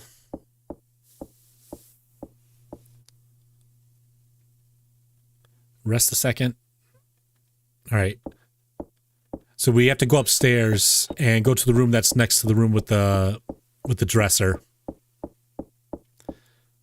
Where we kicked over the pesticide. Why didn't I double click on this?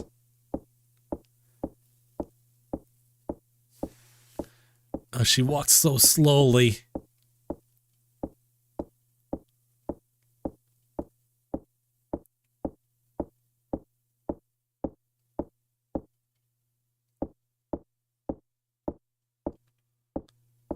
All right.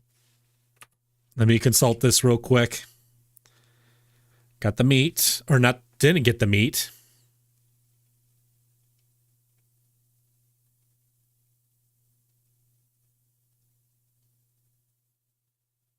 Okay.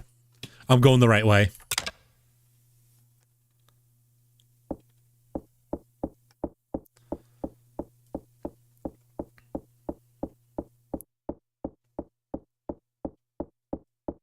All right, this room.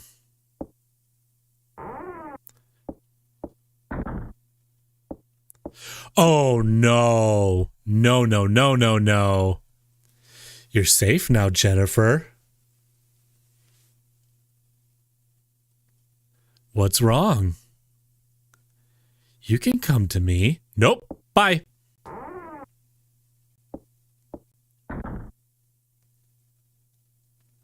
All right, now she should be gone. Okay.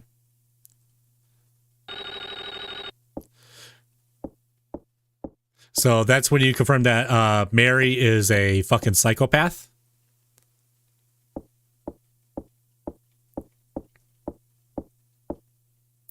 It looks like someone used this glass not long ago. There's still some liquid in the glass. Ah. There's a silver key underneath the glass. You picked up the silver key in your pocket. All right, so here's something else that can change the ending of the game. If I were to click on this statue, it would fall over. Kind of like that. And you would find your dead friend inside. So we're going to completely ignore that. Okay. Next course of action.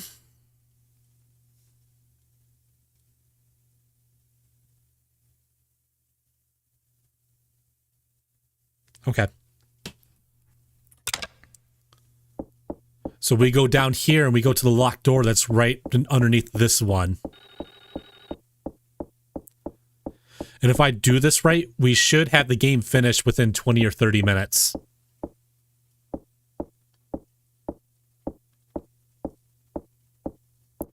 So like I said earlier, if you know what you're doing, you can get this game done pretty quickly. Like barring any random Scissorman encounters.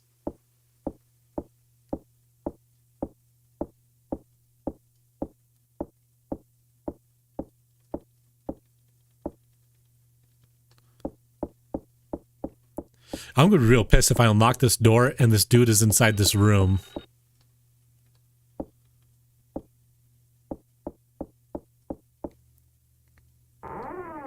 You've used the silver key. Okay. So... this is a super fucking creepy room. There's a lot of dust piled up.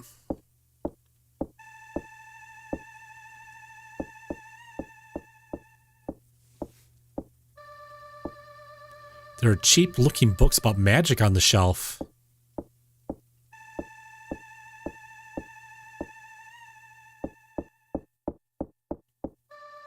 There's no book among the spell books to bring time to a standstill. Stop the big clock at the clock tower. Title drop. There are several types of chemicals on the table.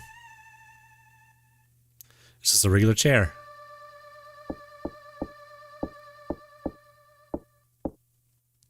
It looks like the wall is covered in a mural. I can't see the whole picture because of the shelf. So what we're going to do is... we're going to push the shelf over.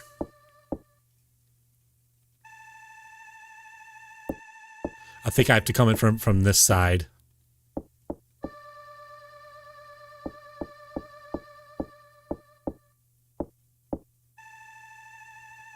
Or not. Jennifer should be able to push the shelf over.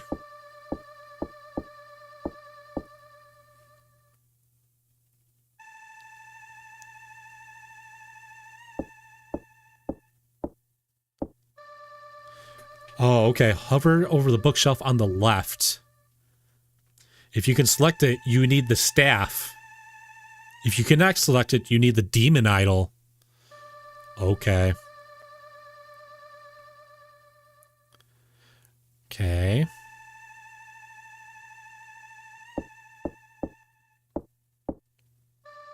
There's a lot of dust piled up.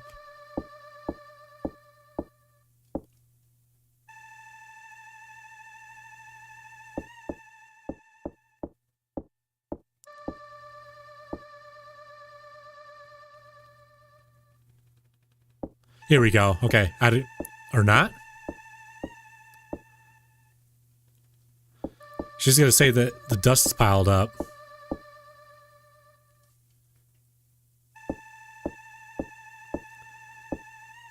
Need the staff. Is there somewhere else I'm supposed to click?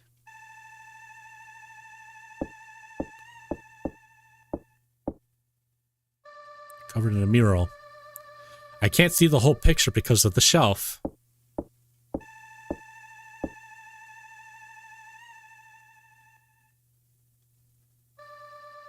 Because there's only one selectable.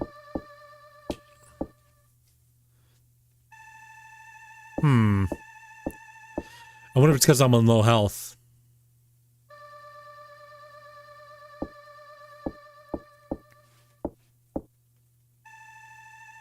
Okay, I don't think that's it either.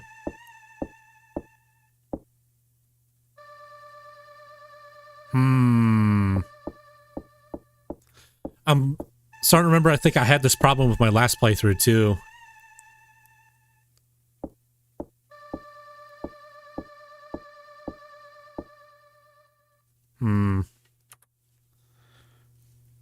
Let me try a different walkthrough.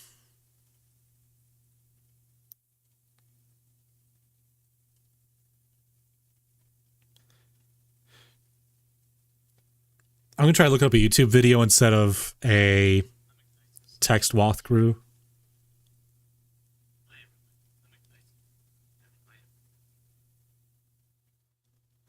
Okay, let's see.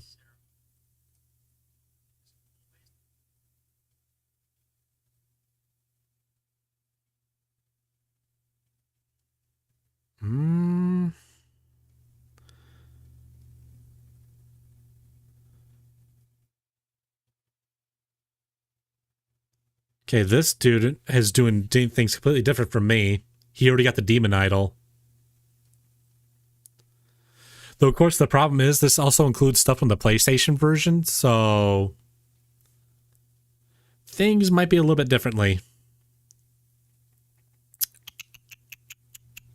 Because a lot of these walkthroughs are written for the Super Nintendo version. All right. So you're in the kitchen.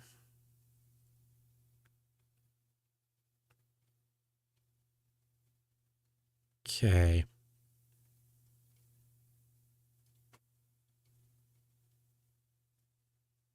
Let's see.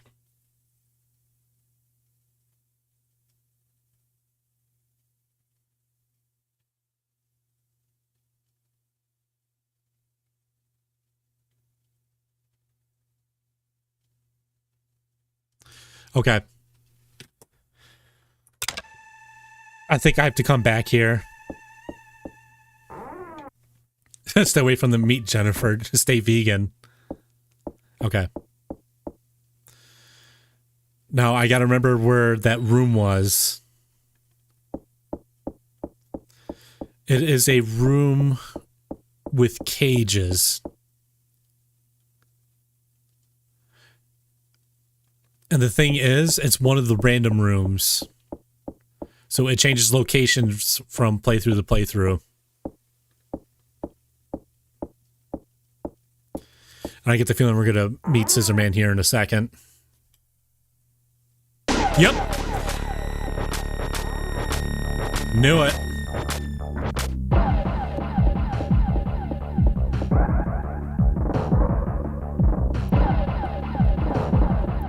Man, I fucking called it.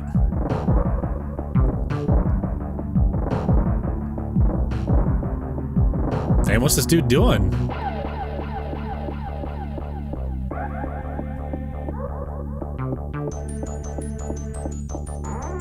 Okay, now he's in the room. I think if you do run away far enough, you can lose him.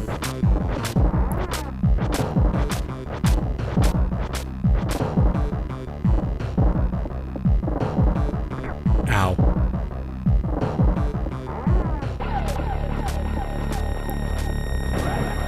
Oh. Okay, we're good. You can't come over here.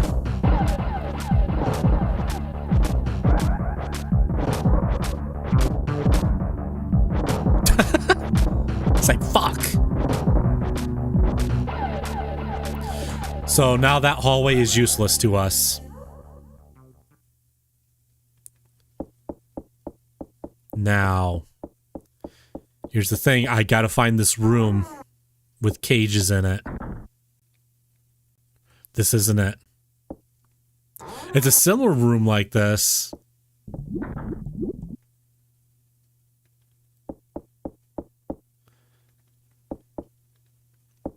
Where was this room? I'm trying to remember.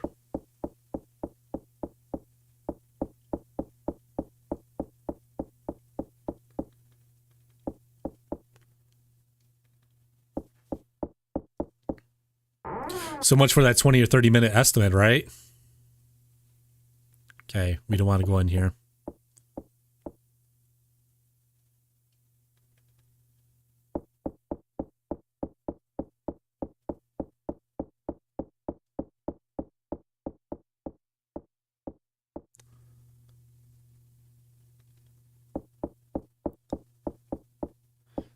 Like almost every time I go into a room now, I'm like kind of bracing myself. Okay, we don't want to be in here. There's two different ways that Scissorman can be triggered in that room.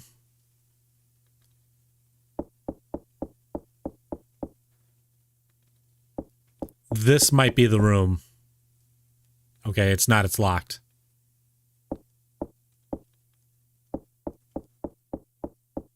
Okay, is it this room?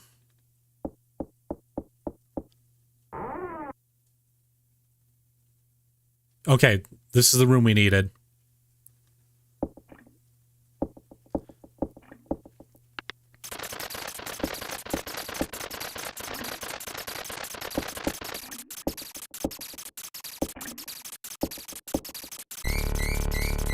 Ugh.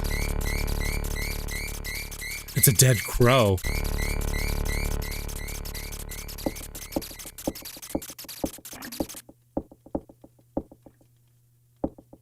The dead crows are being hung. All their heads have been cut off.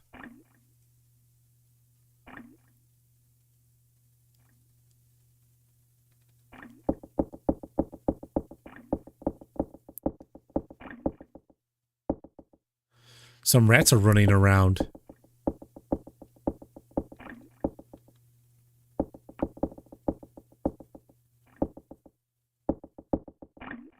There's a live crow in the cage. You should be able to find the key for it in here.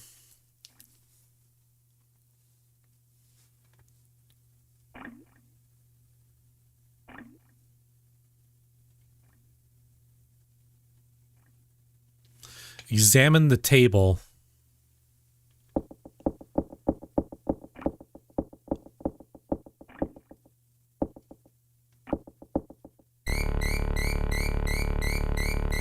Okay, I don't think I wanted to see that again. This must be one of the random things.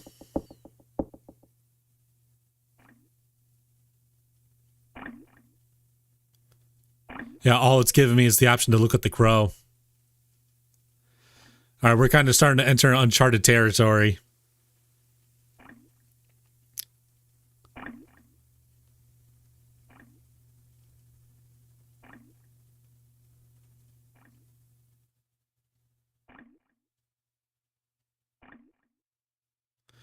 Let's see.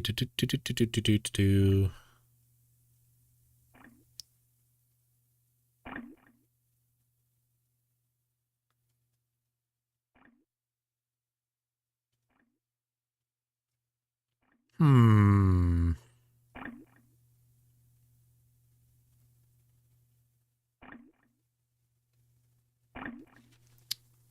Oh, yeah.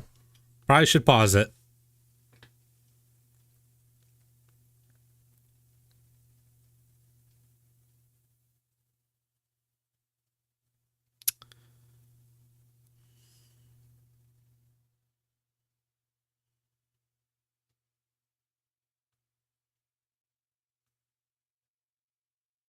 Ending H. Ending G. I need S.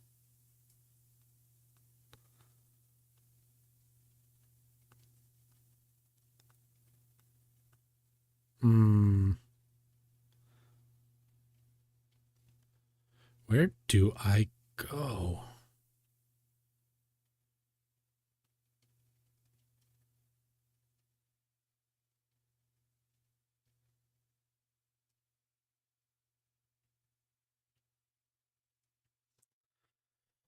Hmm.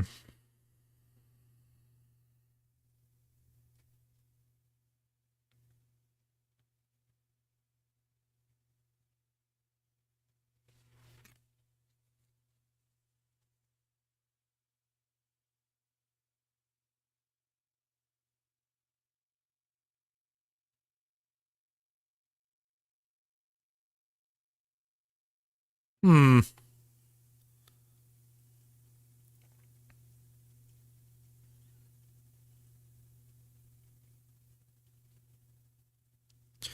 Well, it's saying if I check the book, if it lets me check the bookshelf in that mural room, it says I need the staff.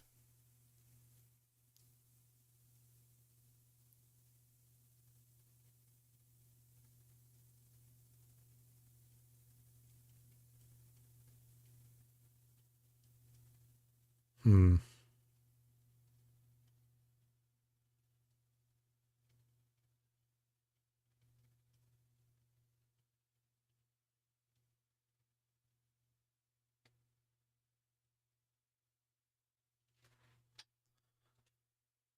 This is tricky. Hmm.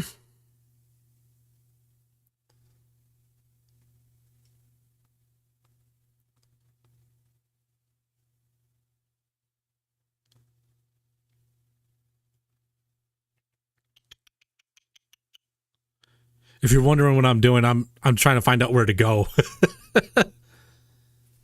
Because that's 2 dead ends now.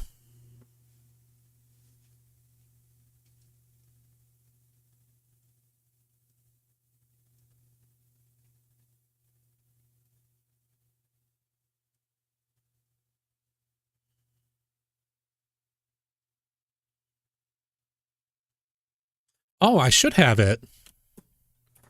Because I killed that mummy guy. There it is.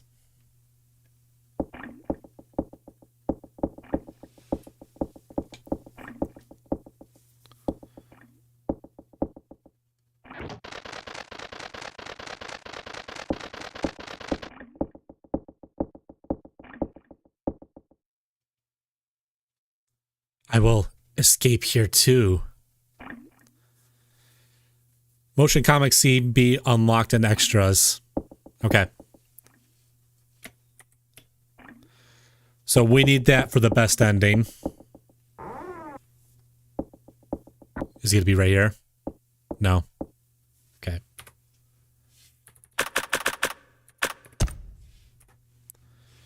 Now what do I do about the mule room?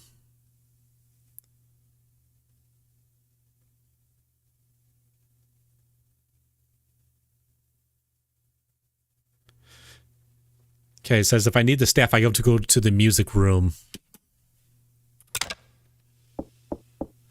Which I think is right here, right? No, the next door.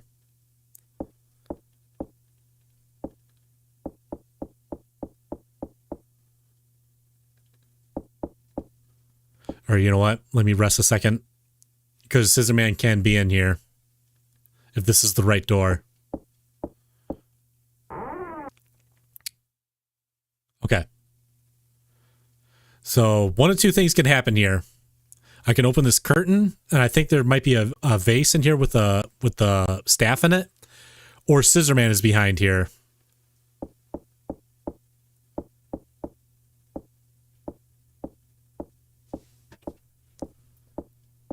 Cross my fingers. Fuck! Okay.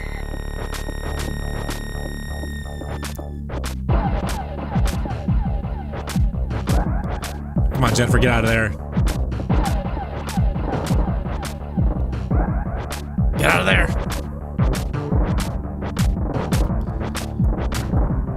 Okay.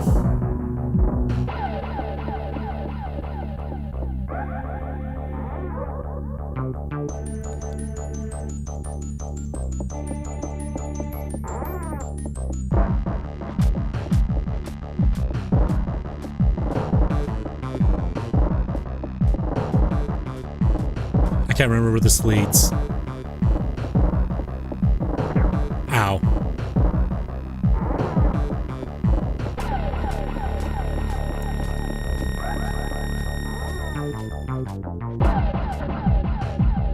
Okay.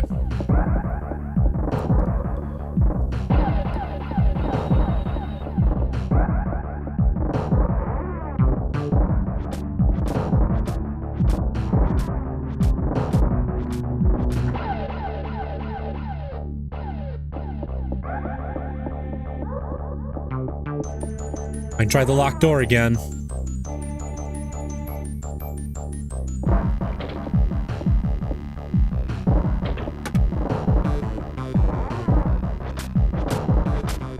No, he's gonna break right through it.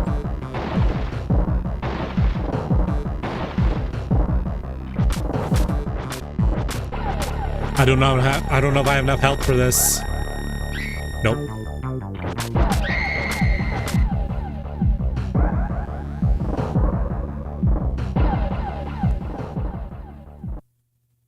You want what? You want what? Okay, yeah, that ain't gonna work. It doesn't go far back enough. I keep forgetting there's a rewind function.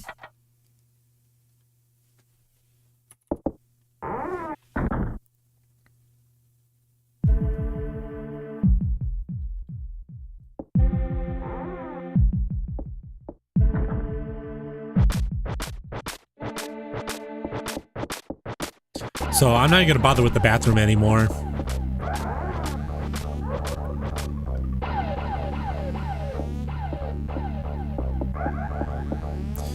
Now let's see, is this hiding spot gonna work?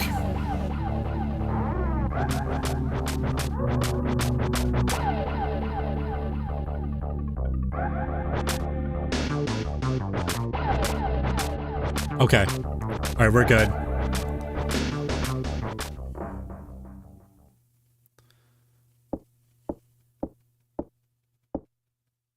All right, rest up a second.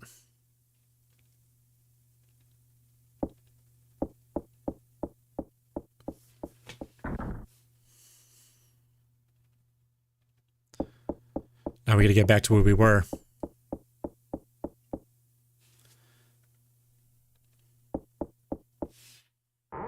Unless he's going to drop down from the ceiling. He's going to drop down from the ceiling, isn't he?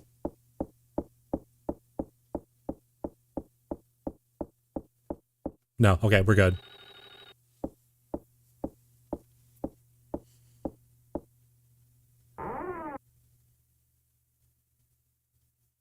Okay. So I think the randomized rooms are in this hallway we're about to go into. Okay.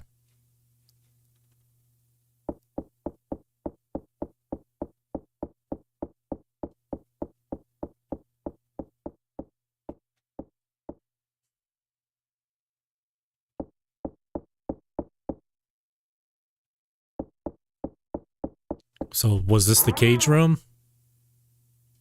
No, the piano room. Nope.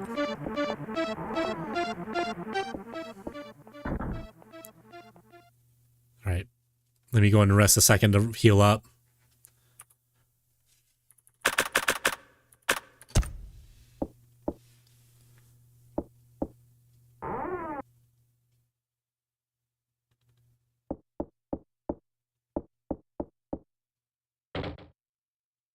There's nothing but junk in here. All right, it looks like it won't let me select anything else here. If I were to play the piano, Scissorman would drop from the ceiling here.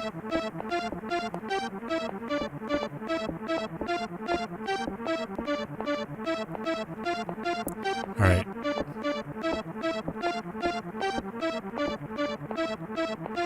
Some lovely music.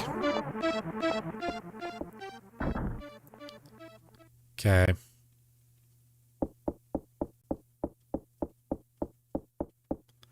This was the cage room. No, that's the locked room. This is the cage room.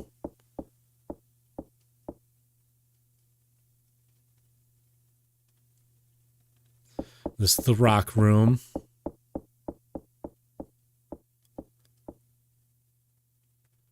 Okay.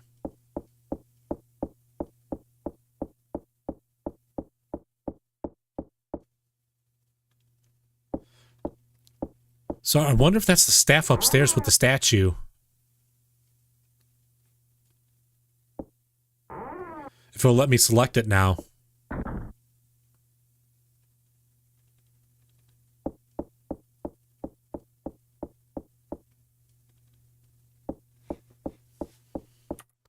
That reminds me, I better be checking, make sure the streams are okay. It's been kind of a hot minute since I checked. Okay, we're good.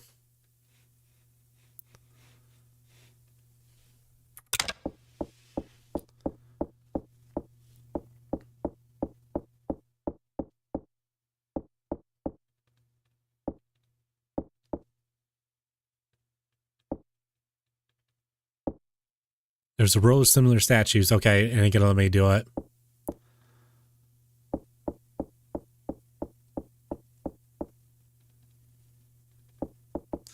I think this was a problem I had with the last playthrough, where it was so randomized that none of the walkthroughs really helped me.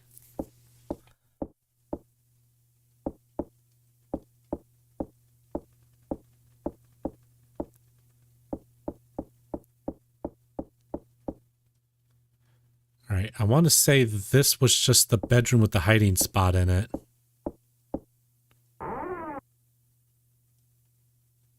Okay, no, that's the bathroom. Oh, the light works.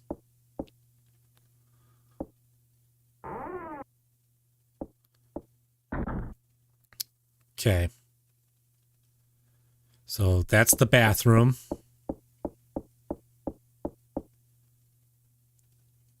So I'm wondering if because upstairs is where you find the skeleton.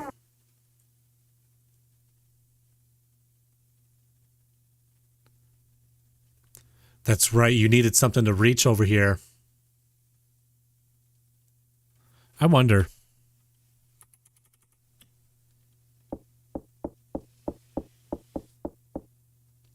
This crevice seems to go quite deep. There's something shining deep in the crevice. Okay. That's not going to work.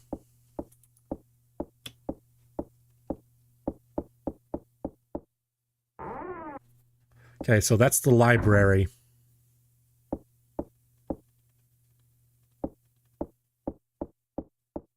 Okay, that's the end of the house. So let's go upstairs.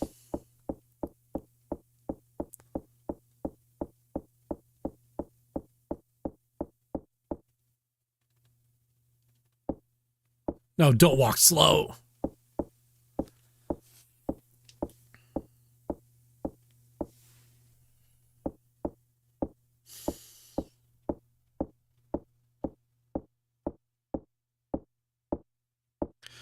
Okay, so now the walkthrough has changed things. All right, go behind the curtain to check for the staff. If you find Scissor Man instead, you messed up and actually need the small demon statue. Head back into the West Hall area.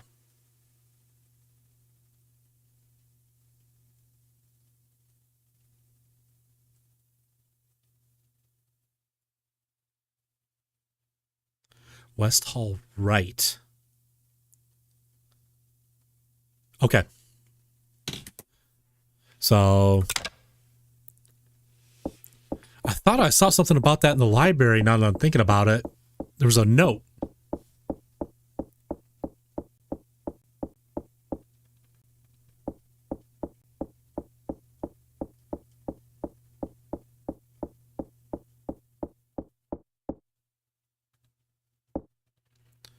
Now I can't remember if this was the library or not. Okay.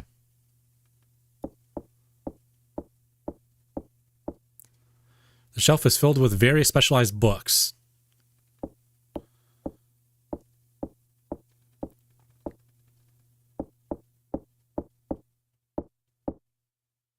These books are written in mysterious symbols.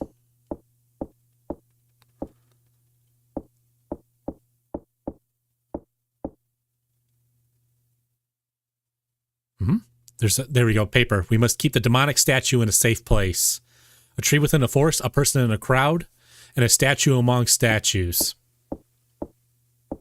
Okay.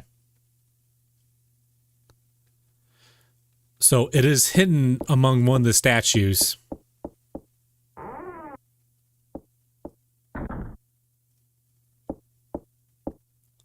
Let's see.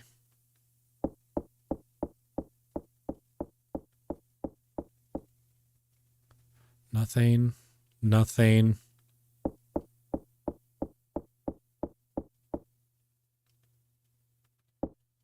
Don't walk up the stairs. Knowledge confuses Jennifer. Yeah, me too.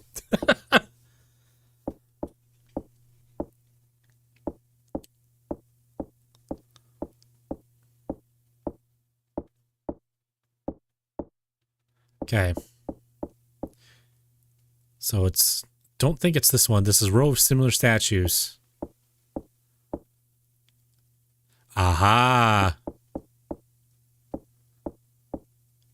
Aha. There's a small statue hidden behind the other statue. It's cold. The base of the statue has a cross-shaped piece. You tamed the statue. Okay. That's what I've been looking for. So now...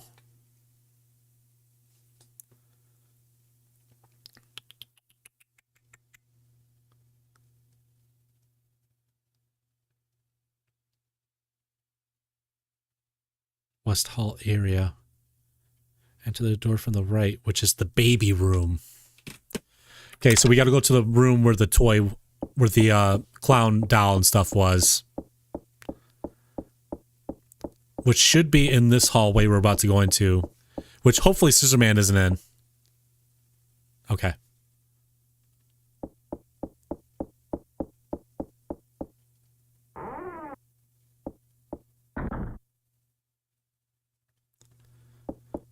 Now the problem is I don't remember which room is the baby room. Okay, it's the room over here.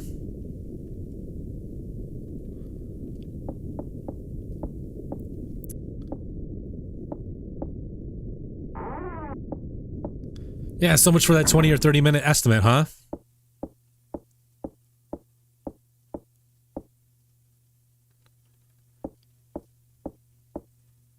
There's a key on it. You put the ritual key in your pocket. What was that sound?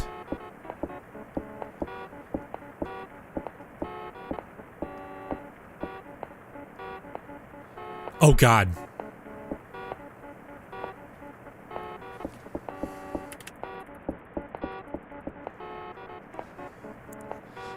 It's locked?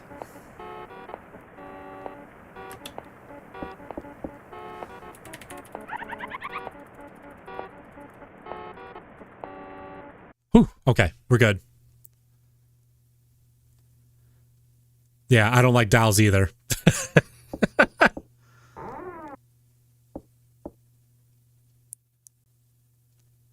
Okay. So we got the demon statue, the ceremony key, and then we have the robe and the perfume that we need. I think we are ready to go to the final area.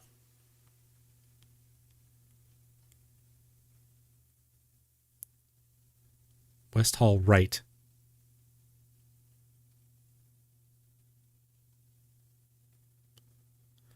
Okay, firehouse wall. Head into the right, entering the west debris hall. Go right, leading into the West Hall right. Go downstairs, find the ceremony room.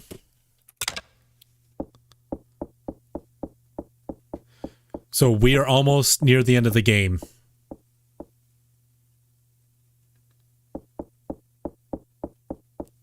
If I'm doing this right.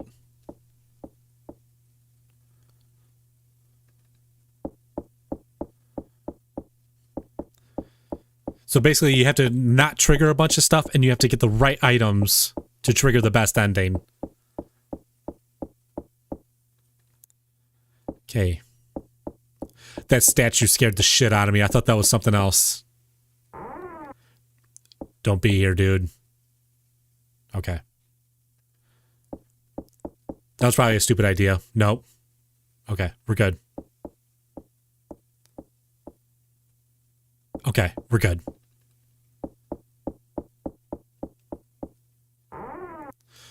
The thing is, I don't know if this is the right hallway. Okay.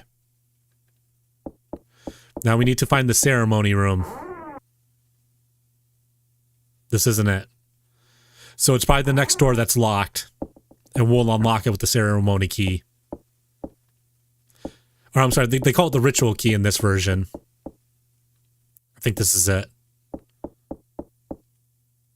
No? Yep, here we go. This room looks exactly like the mural I saw in the other room. All right. So we put the demon statue here. It's written in strange letters and symbols. To bring time to a standstill. I wonder what it means. Now, come on. You're supposed to put the statue on here, dude.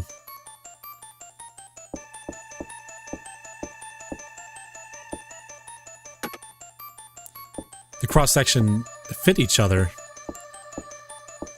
What was that sound? Here we go. What was that sound? It looks like the hole goes pretty deep down. This ladder would get me down there. Here we go, final area. Ooh, that's a lovely noise.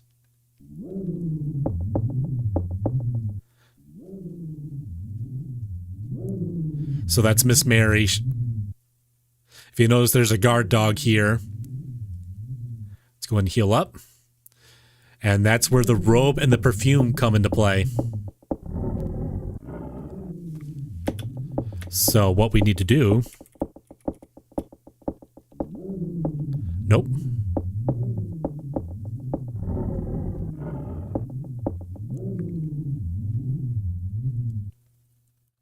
Nope, come on.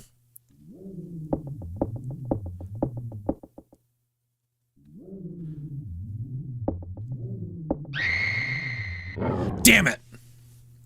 I should be able to put the robe and stuff on. I think I had this problem last time where I didn't know when to put it on.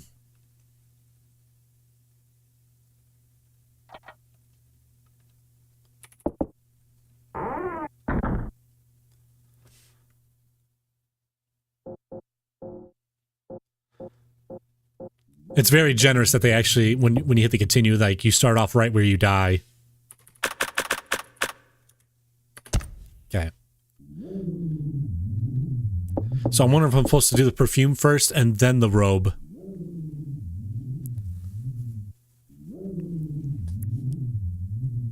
Okay.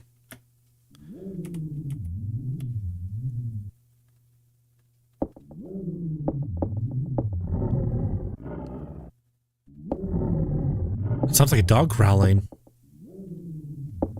Okay.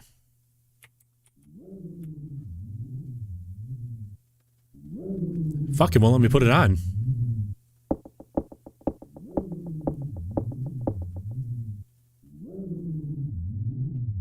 Okay. So I'm obviously doing something wrong.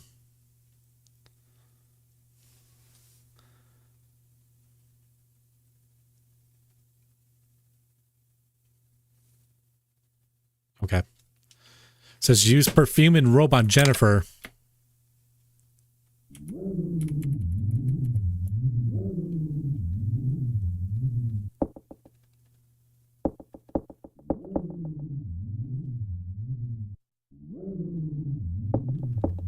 Yeah, it won't let me do it.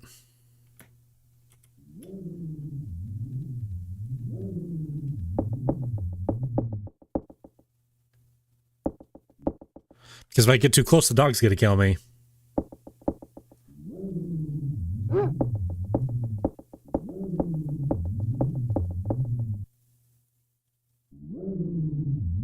the hell?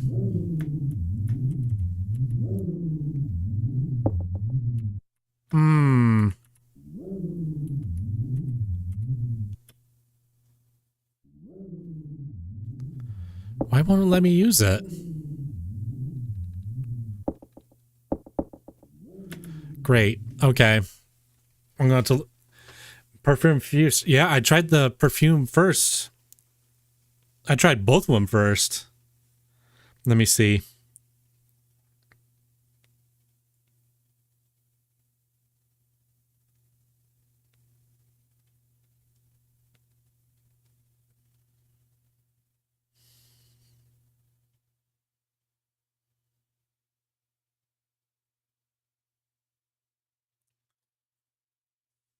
Let's see.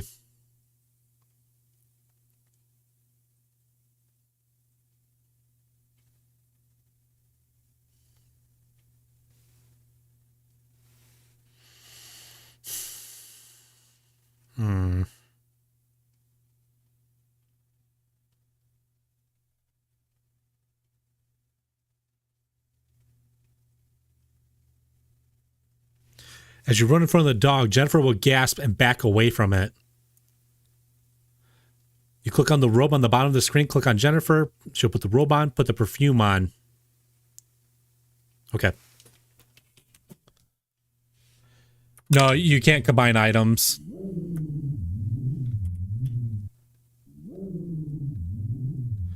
So I keep walking until Jennifer kind of...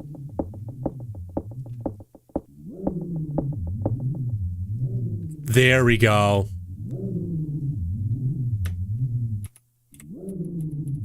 Don't mind me, dog.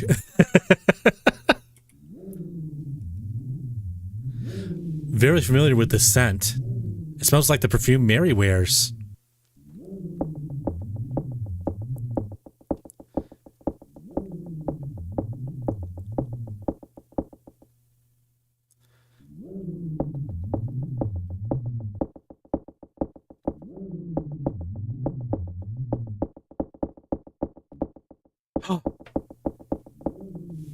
Lot. Lot. Lot, you're still alive. Jennifer. Go to the clock tower. The switches.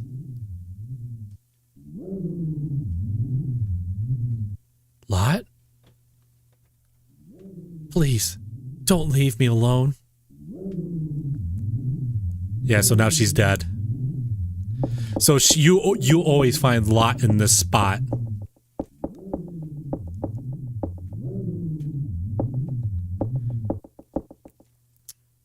All right.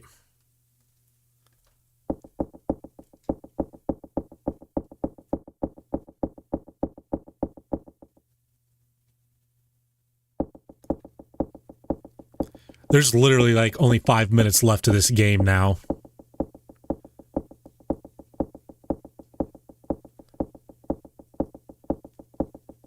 Like I said multiple times, if you know what you're doing, you get this done pretty quickly.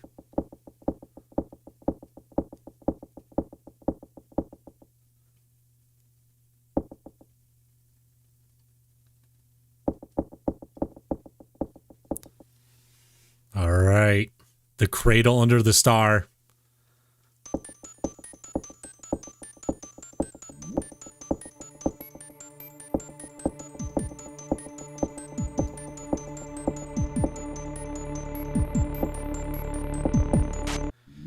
It's a giant baby.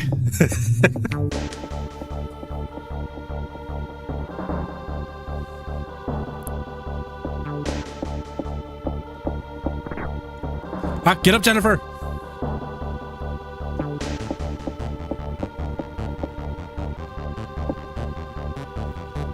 Yes, get in the water.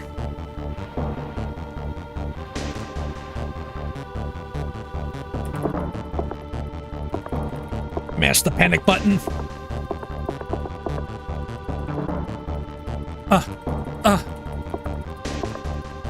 I think I got it.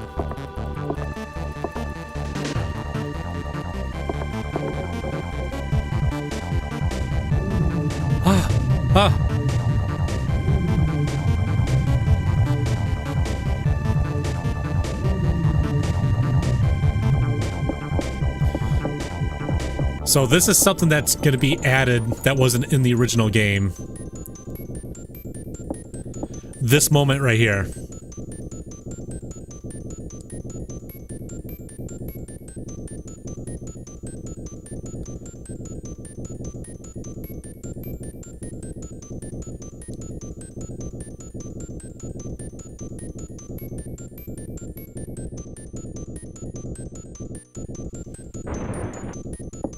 So that was something they added into the PlayStation port of this game. It ties into the next Clock Tower game.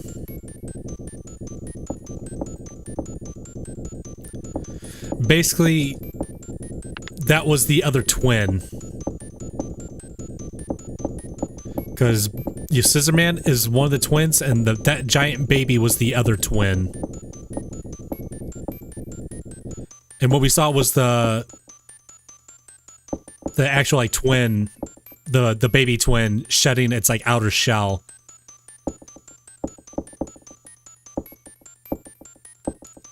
Where is the power switch? And basically that that thing that came out of the shell of the baby is the Scissorman in the next game. It says elevator power source. You turn on the switch.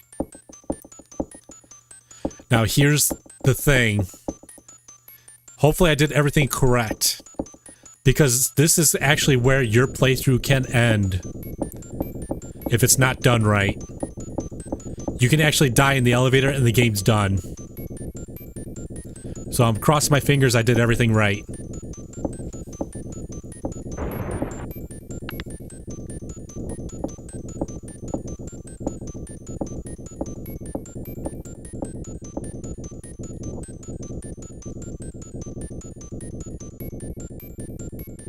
Okay. So we avoided one of the bad endings. Now what about this ending?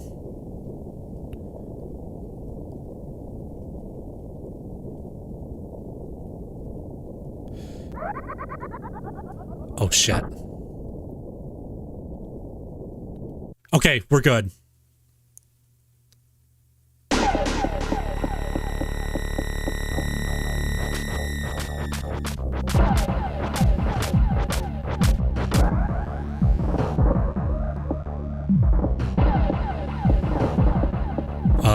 Okay. We did it. We got the S ending. There's our friend right there.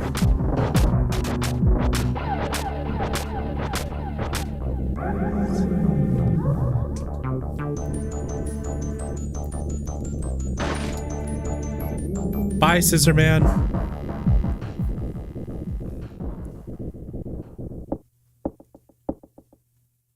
Anne. Jennifer. You won't be forgiven. Oh, shit. I'm not pressing the button. This is where you will die. I wasn't paying attention. I wasn't paying attention. Shit. I was supposed to be mashing the panic button there. That is the first time I've ever died in that scene.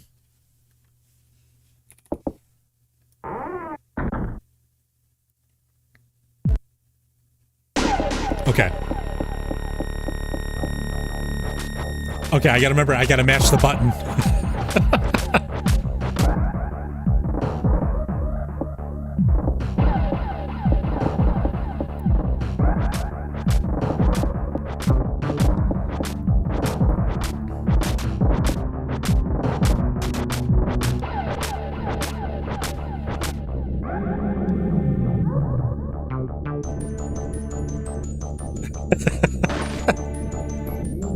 Okay. Just like me to fucking choke at the last second, huh?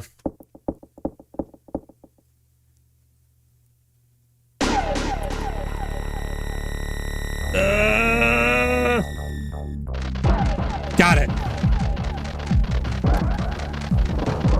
What? Those are the crow. That was from the crow that we saved earlier. What are you doing? Stupid crows? Here comes that goofy scream I was talking about.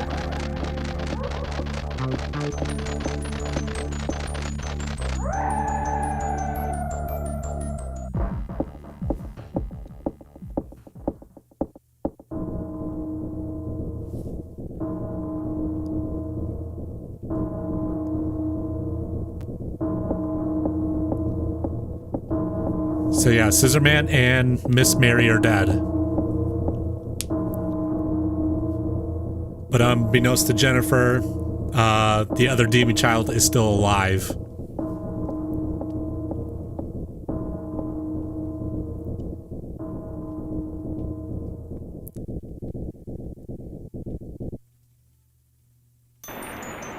All right. That was Clock Tower. This should be the S ending.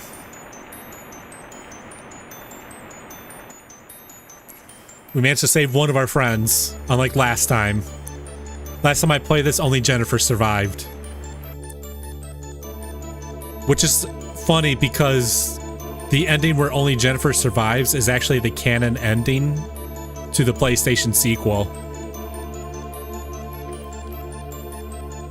So yeah, I still love this game. It's just that last quarter where you have all those randomized elements kind of throw me off. Yeah, it still has a hell of an atmosphere. It actually still manages to scare the shit out of me. I'm gonna have to post that clip of that moment where Scissorman dropped down from the ceiling when I was trying to check for walkthroughs.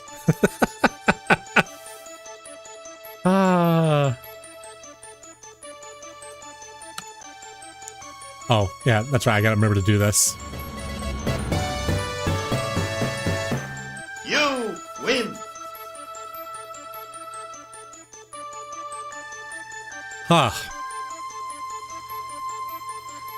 So the stream isn't quite done. I still want to check out all the bonus stuff.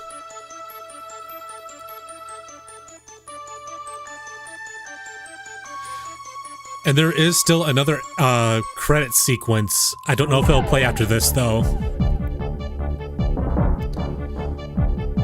Also, I forgot you actually get a special remix of the ending theme if you get the S ending. Can you imagine, like, these two are just standing there like, so what do we do now?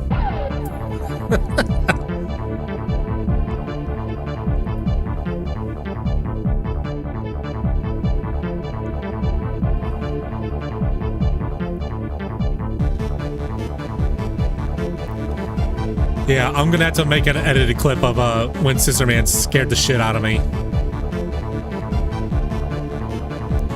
Because it was that, and it was another area.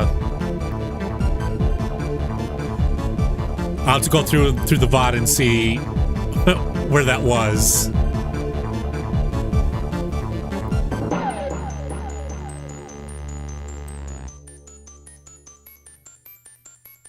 Yeah, like I said, I still love this game.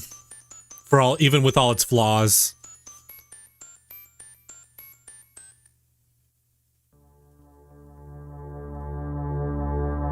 But I'm really happy I managed to get the S ending.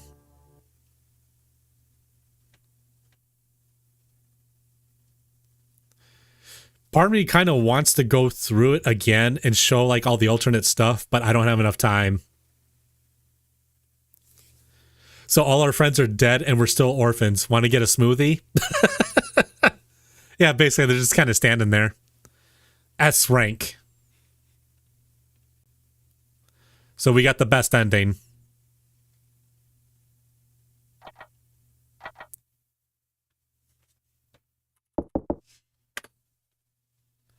Yep, we got the best and worst ending on this stream. Okay. So let's go ahead and check out the bonus stuff.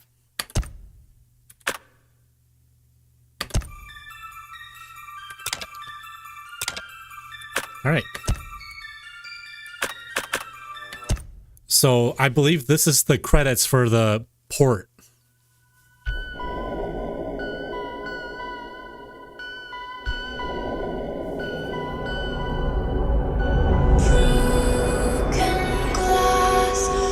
Ooh, let me turn this down a little bit.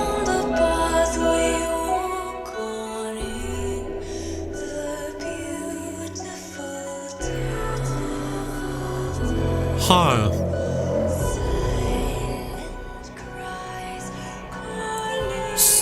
The fact that they have Jennifer walking like that kind of makes it feel like they were thinking of doing a full-on remake. Because that's like pretty much the same as their walking sprite. Yeah, there's a running sprite. Like the running animation.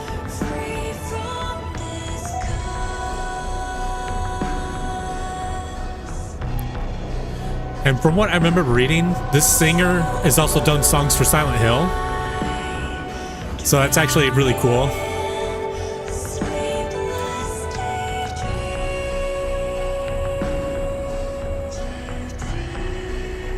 But yeah, I am so thankful these guys ported this game, make it accessible to like modern audiences. It's wonderful to see this game in English officially.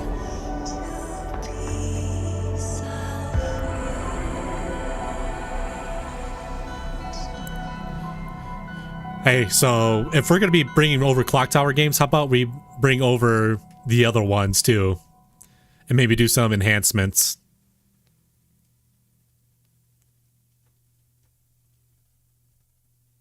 But of course, that's just me being selfish. Okay. So, motion comics. Oh, I still didn't get one. So, these comics, I explained it before, but these are manga. And they did a promotional manga for when the game first came out. And then they did a manga for the strategy guide. And it's all done by the same artist. So let's go in and check them out. They're fully voice acted too.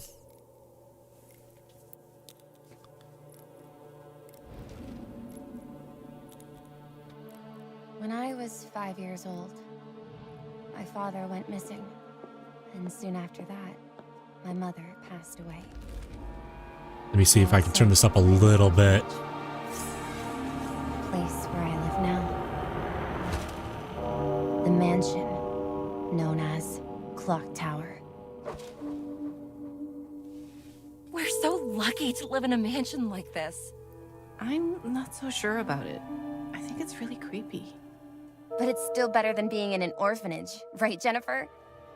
It kind of makes me feel like I'm like watching like a Junji Ito like it's manga. Strange that the owner of the mansion hasn't shown up yet.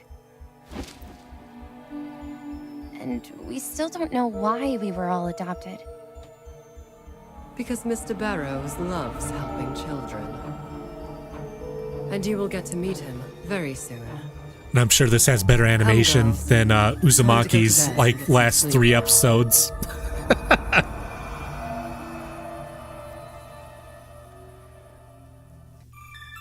Yeah, when they advertised all this stuff, I thought they were gonna like integrate it into the game. So it is kind of disappointing that they didn't do that. But it is cool at least they included it. Laura! Laura! Is anyone here?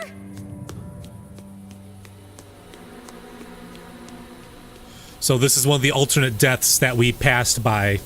Oh no, we saw this.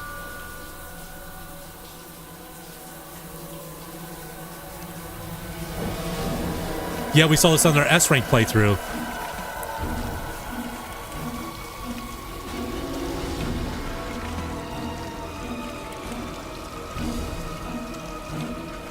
Yeah, this like completely like ugh. It's so different from seeing something that's like 16-bit to this. There's a killer in this mansion.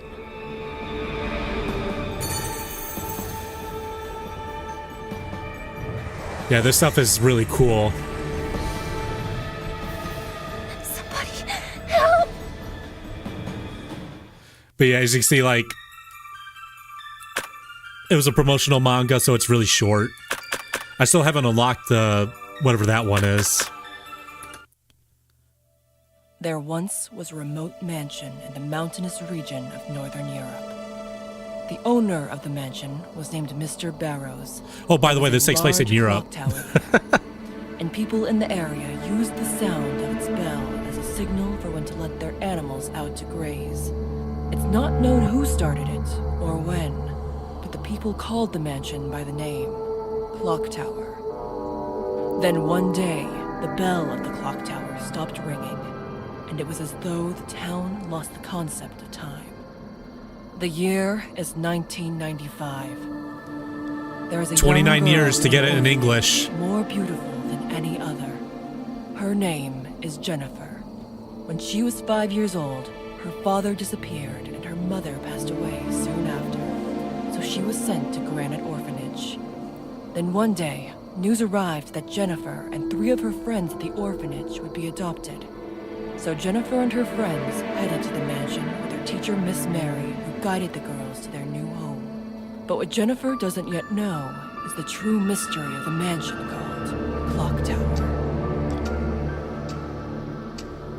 So yeah, that's how the original page looked.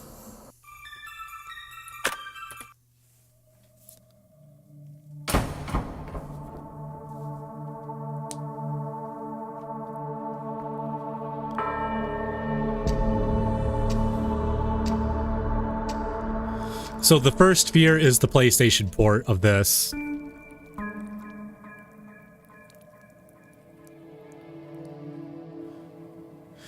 And Where did from everyone go? what I read, they actually brought back this artist to do artwork for this port, which is really cool.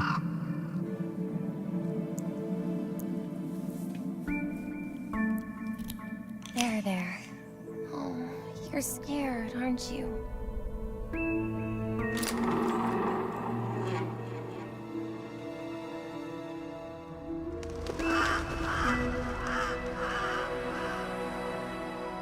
Perhaps it's my fate to end up like this crow here.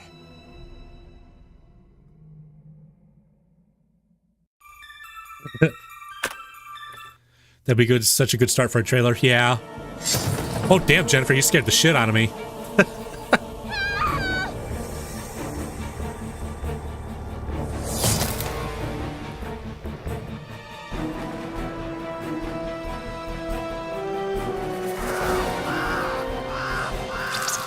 Oh, that's right. This is something you can actually do in the game.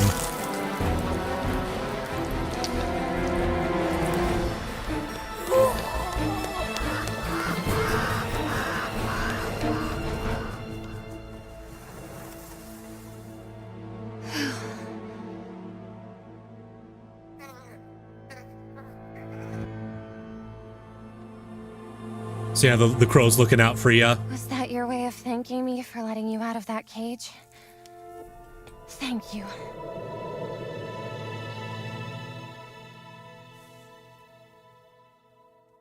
Yeah, this stuff is really cool. Like, they didn't have to do this. Miss Mary, they all... Oh, poor Jennifer. You must have experienced something terrifying. And this can happen to you in the game too. Here you go. Take a sip of this. Now calm down and tell me what happened.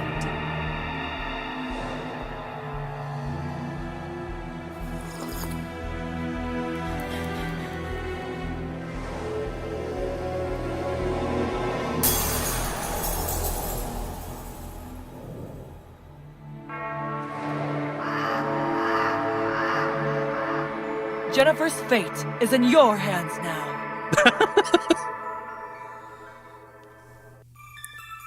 So yeah, basically this promotional manga. I'll check out the interview last. So Clock Tower, the First Fear booklet. So that means this is the PlayStation port. Let's see, A and Z to move out. Move. RV. Yeah, see, this is how the comics, the manga looks.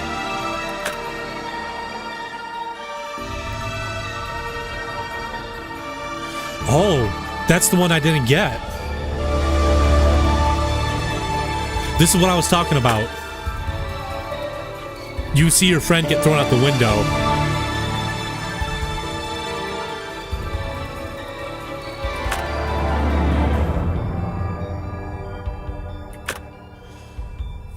Kind of funny that they don't show what happened with Lot.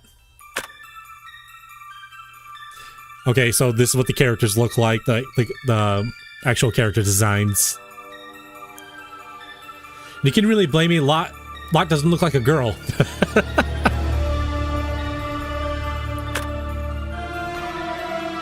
Oh, these are the character designs for the next game. Yeah, there's Jennifer. There's Helen, the other playable character. Dr. Barton.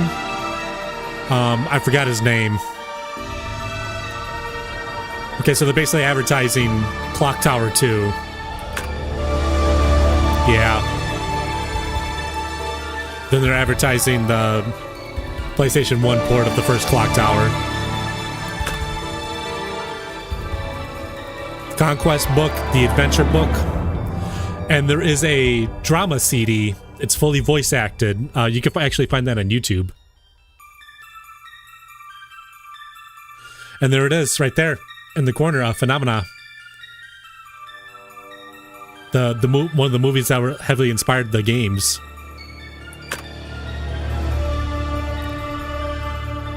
He was born for what for? Okay. Strategy book.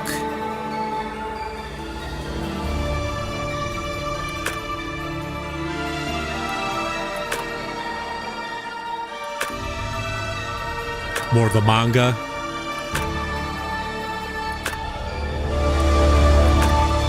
Oof. It's a little loud. I'm gonna turn that down just a little bit. Okay.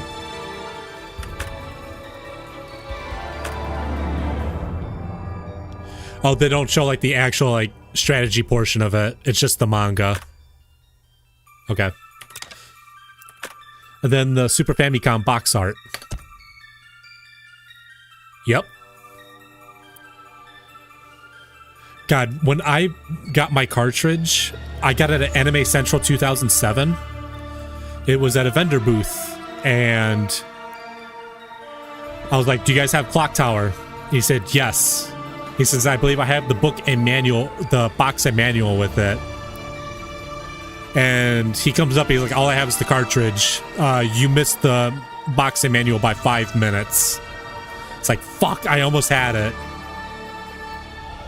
I no longer own the cartridge.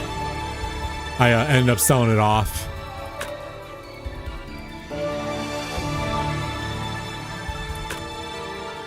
Yep, there's the cartridge.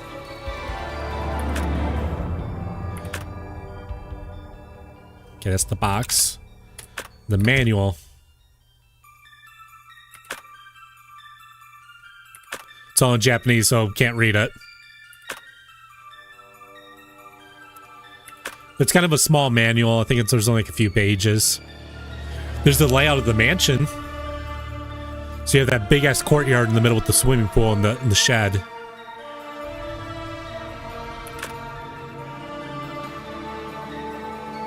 And then they're basically probably telling you like how the endings work. Okay. So I won't check this out. But they have a thing on here called this commercial sample demo.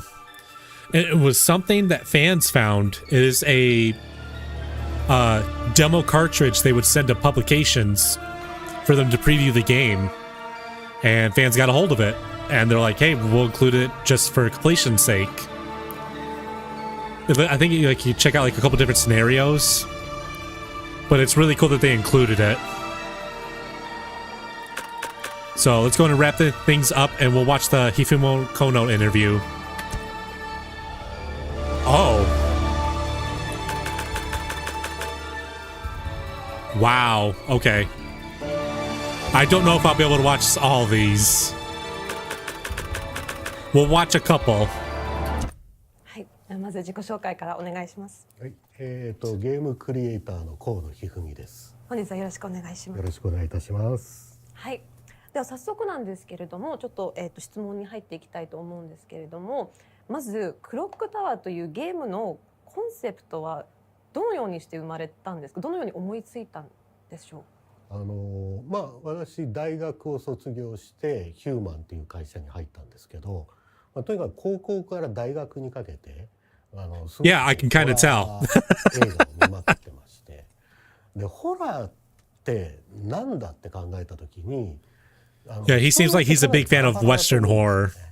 例えばゾンビがいっぱい出てくるものもあれば、グロテスクなクリーチャーさえ出てくればもうホラーなんだっていう人もいるし、あるいはこう心理的なものも入らないとダメだっていう。その中でホラーってこういろいろ枝分かれしてて、人々が思うホラーってバラバラなんですけど、僕が思うホラーはこれだ、ベストホラーはこれだっていうのをゲームで示したいと思ったんですね。でそれのためにいろいろなシステムを考えて企画を提案したっていう形です。なるほど、ありがとうございます。それにちょっと、続けてなんですけど、そのクロックタワー Is he talking about Dario Gento? インスピレーション、そのアイディア、そのお話だったり、そのゲーム性だったり、そのインスピレーションはどこから受けたんでしょうか？まあ結構ね分かりやすく Yep, there it is, Dario Gento. 出たりするんで、ダリオ・アルジェントのやっぱりフェノミナとサスペリア。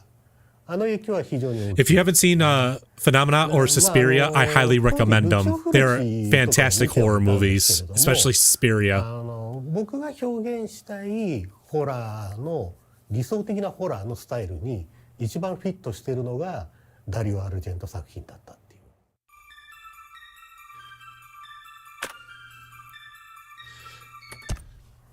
It's too bad that starting in the 90s, kind of like with John Carpenter, Dario Gento kind of stopped making good movies. It was like mid 90s, like where his creative output like dropped like a rock.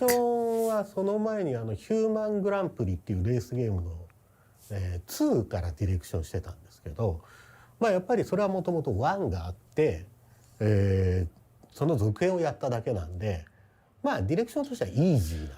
I wish a lot more retro game releases had stuff like オリ this. ジナル I で find ゲーム this デ stuff ザイン absolutely があるっていうのは初め fascinating. てだったんで、そもそも私は慣れていない。でもう一つは当時のヒューマンってディレクター制じゃなかったんですよ。今でこそディレクターがトップに立ってバシッといろいろなことを決めて、あとはねマネジメント担当とかプロデューサーとかもいますけど、そういうこう指揮系統が明確化されてなくて、なんか合議制みたいな、みんなの意見を聞いてその中ですり合わせるみたいな。Yeah, I can't imagine it being easy to greenlight a horror game for the Super エ Famicom. ッジの立ったゲームすごく特殊じゃないですか。で新しい試みじゃないですか。それがすぐこう尖った部分エッジが丸くされようとするんですよ。それを常にこういや尖らせってこう戦う毎日っていう感じでしたね。なるほど。当時のその制作チームの中でホラー苦手って方はいらっしゃったんでしょうか。でも Okay. ホラー苦手っていう話は聞いたことなかったですけど、僕が思うダリオ・アルジェント的な感情を出したかった、美しさも出したかった。It's also thanks to Clock Tower that I discovered Dario Gento's movies. ブルーとかレッドとか結構ちょっと色彩が豊かなライティングをしたイメージの部屋が多いんですよね。であれを表現するのに Yes, you could tell by the set design and the way how the lighting works. It's heavily inspired by う Suspiria. まく表現できなくて、ちょうどその頃アニメの背景をやっての経験者が入ってきたんですよ。でその方が入ることによって結構このクロックタワー So they の weren't 独特の a traditional background artist. They actually got someone who worked in anime to do it. That's interesting.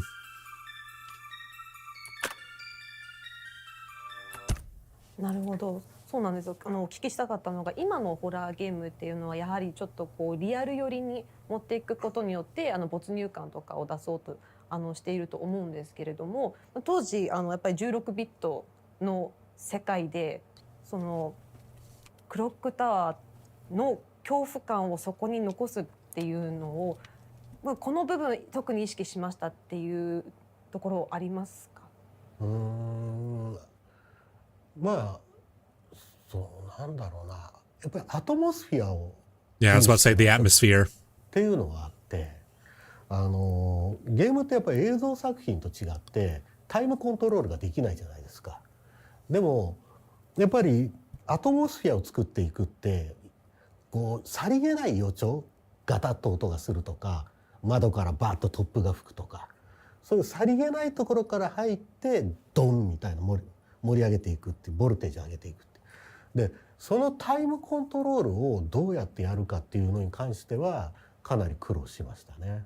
なるほど。 So they're trying to figure out the そうなんですよ。 pacing. クロックタワーを遊んでいて、やっぱり一番プレイヤーにこうグッとくるのが予想しなかった急なハプニングだったり、そのクロックタワ Yeah, ー kind of like when he fucking dropped down from the 血 ceiling when I got が off the stairs.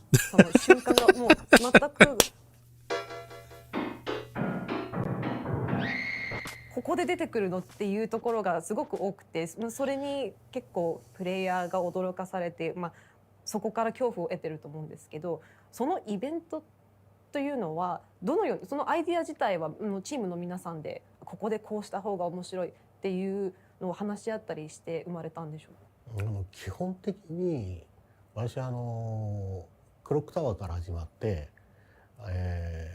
結構最近までほぼプランニング一人でやるんですよ。だから指示出して下の子に仕様書作らせるタイプのディレクターじゃなくて、自分で仕様書も全部書くし、自分でシナリオも全部書くし、自分で、もちろんシナリオに関しては何作か手伝ってもらったもの、一部手伝ってもらったものがありますけど、基本メインシナリオは全部自分で書くし、でスクリプト、立ち蔵とかのスクリプトも全部自分でやるしっていうスタンスなので、アイデアは So it's kind of like the auteur kind of style of way of doing things. 全部自分で考えましたね。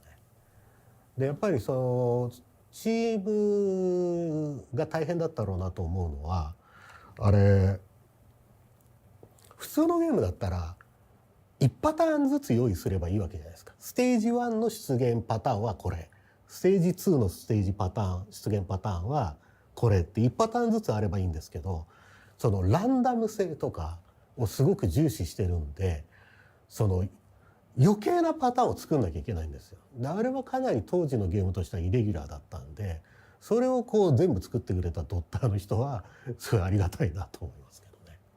そうですね。そのランダム性がクロックタワーの魅力だとは結構やっぱりプレイヤーとしてもすごく思うので。Yes, that's what keeps the game 大 fresh. 変だったんじゃないかなっていうのは今考えても思いますね。はい。当時ね、ランダムで決まる、逃げられるか隠れても成功するかどうかまでランダムで決まる場所もいくつか。Because that's a problem with games like Resident Evil. Once you know where the jump scares are, they're nowhere near as こ effective. れすると成功するっぽいとか頑張ってなんかやり取りしてたんですけど、僕全部ランダムなんだけどなと思って眺めてましたね。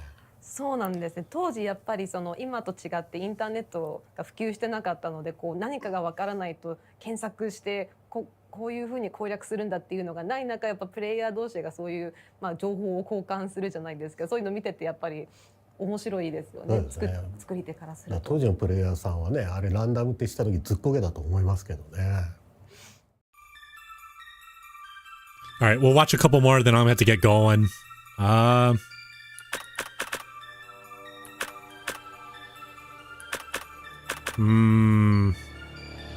Let's do trivia, and then we'll look at the sequel. そしたら続きまして、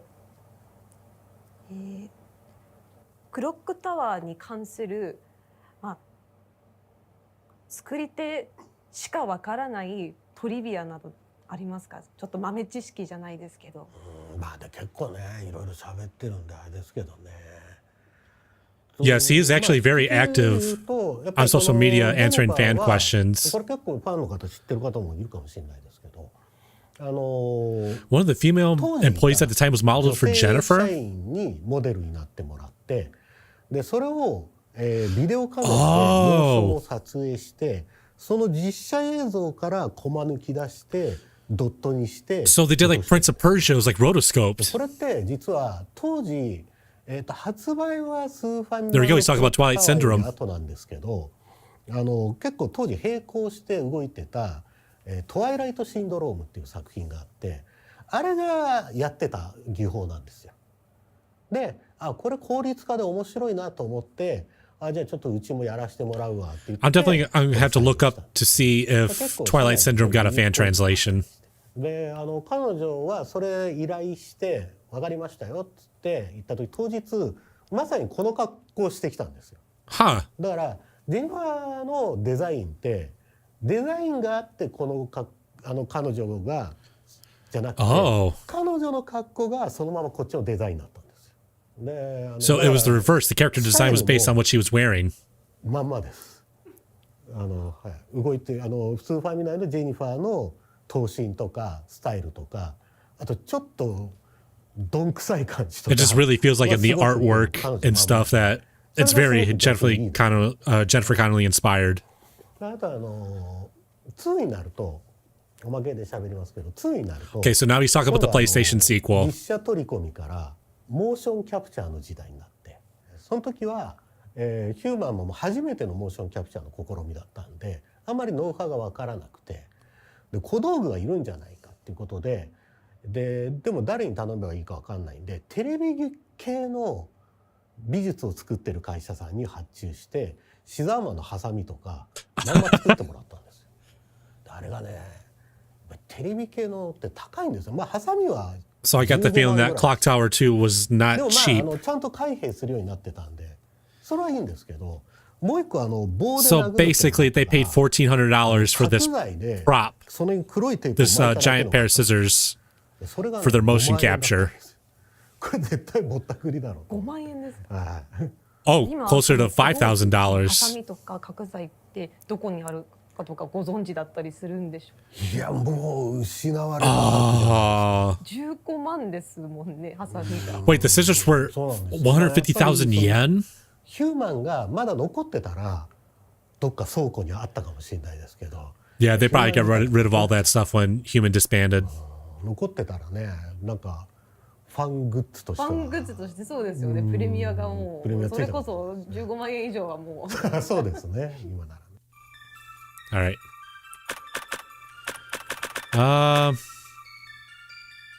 I'm kind of interested to see what he has to say about the new content. その新規のイラストとかコンセプトイラストとか、あると思うんですけれども、それについてどう思われますか？新しい要素で。びっくりしました。あ、こういう解釈なのかっていう。あれは、作ってるチームは国内、日本のチームですか？それとも海外のチームですか？海外のチームだと思います。はい。海外のチームのセンス。So they must be talking about the animated intro. あ、こういう解釈もあるんだなと思ってちょっとびっくりしましたね。ありがとうございます。クロックタワーリワインドにホラーゲームの、主題歌の歌手としてよく知られるメアリー・エリザベス・マクグリーンによるボーカルのテーマ曲が追加されたと思うんですけど、お聞きになってどう思われましたか？あれいいですね。すごくいいと Yeah, 思います。 it's a really good song. もともとやっぱりね、そのサスフェリアとかのファンっていうこともあって、クロックタワーのサウンド自体が、当時ニークラさんっていう、ヒューマンのサウンドの部署にいた方に頼んだ時に、やっぱりゴブリンみたいな感じにしてほしいと。That is what the soundtrack to Clock Tower sounds like. It sounds like it was composed by Goblin. We're an Italian prog rock band. They did like the music for the majority of Dario Argento's movies. All right. クロックタワーリワインドがそのまま、成功しましたら、クロックタワーシリーズ今後続編とかはこう検討されたりしているのでしょうか？やっぱりホラーゲームは作りたいっていうのがあります。I think he already made a horror game recently. 例えばハイバジェットのリアルな今風のホラーゲームでもありだし、そのクロックタワーの今ね、メトロイドバニアとかね、ああいうこうあえてレトロなスタイルを取ったやつっていうのもあるじゃないですか。やっぱりクロックタワーのその 2D の横スクロールスタイルで that would be cool. ホラーとかっていうのがもし需要があって、チャンスがあるんであれば、そういうのも面白いなとは思いますね。ありがとうございます。ファンとしてはそれが聞けて嬉しいです。Oh God, a new 2D clock tower would be amazing. But unfortunately, I don't have enough time to watch the rest of these, so I'm gonna have to leave it there. That's gonna be it for the stream for the day. I am very, very, very happy with this port. I cannot wait to get my physical copy next month. If you have not played this game, I highly recommend that you do and try to see one of the progenitors of the modern survival horror. And I hope you guys had fun watching today.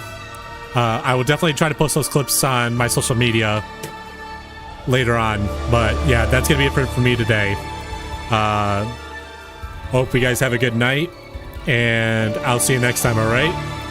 So have a good night.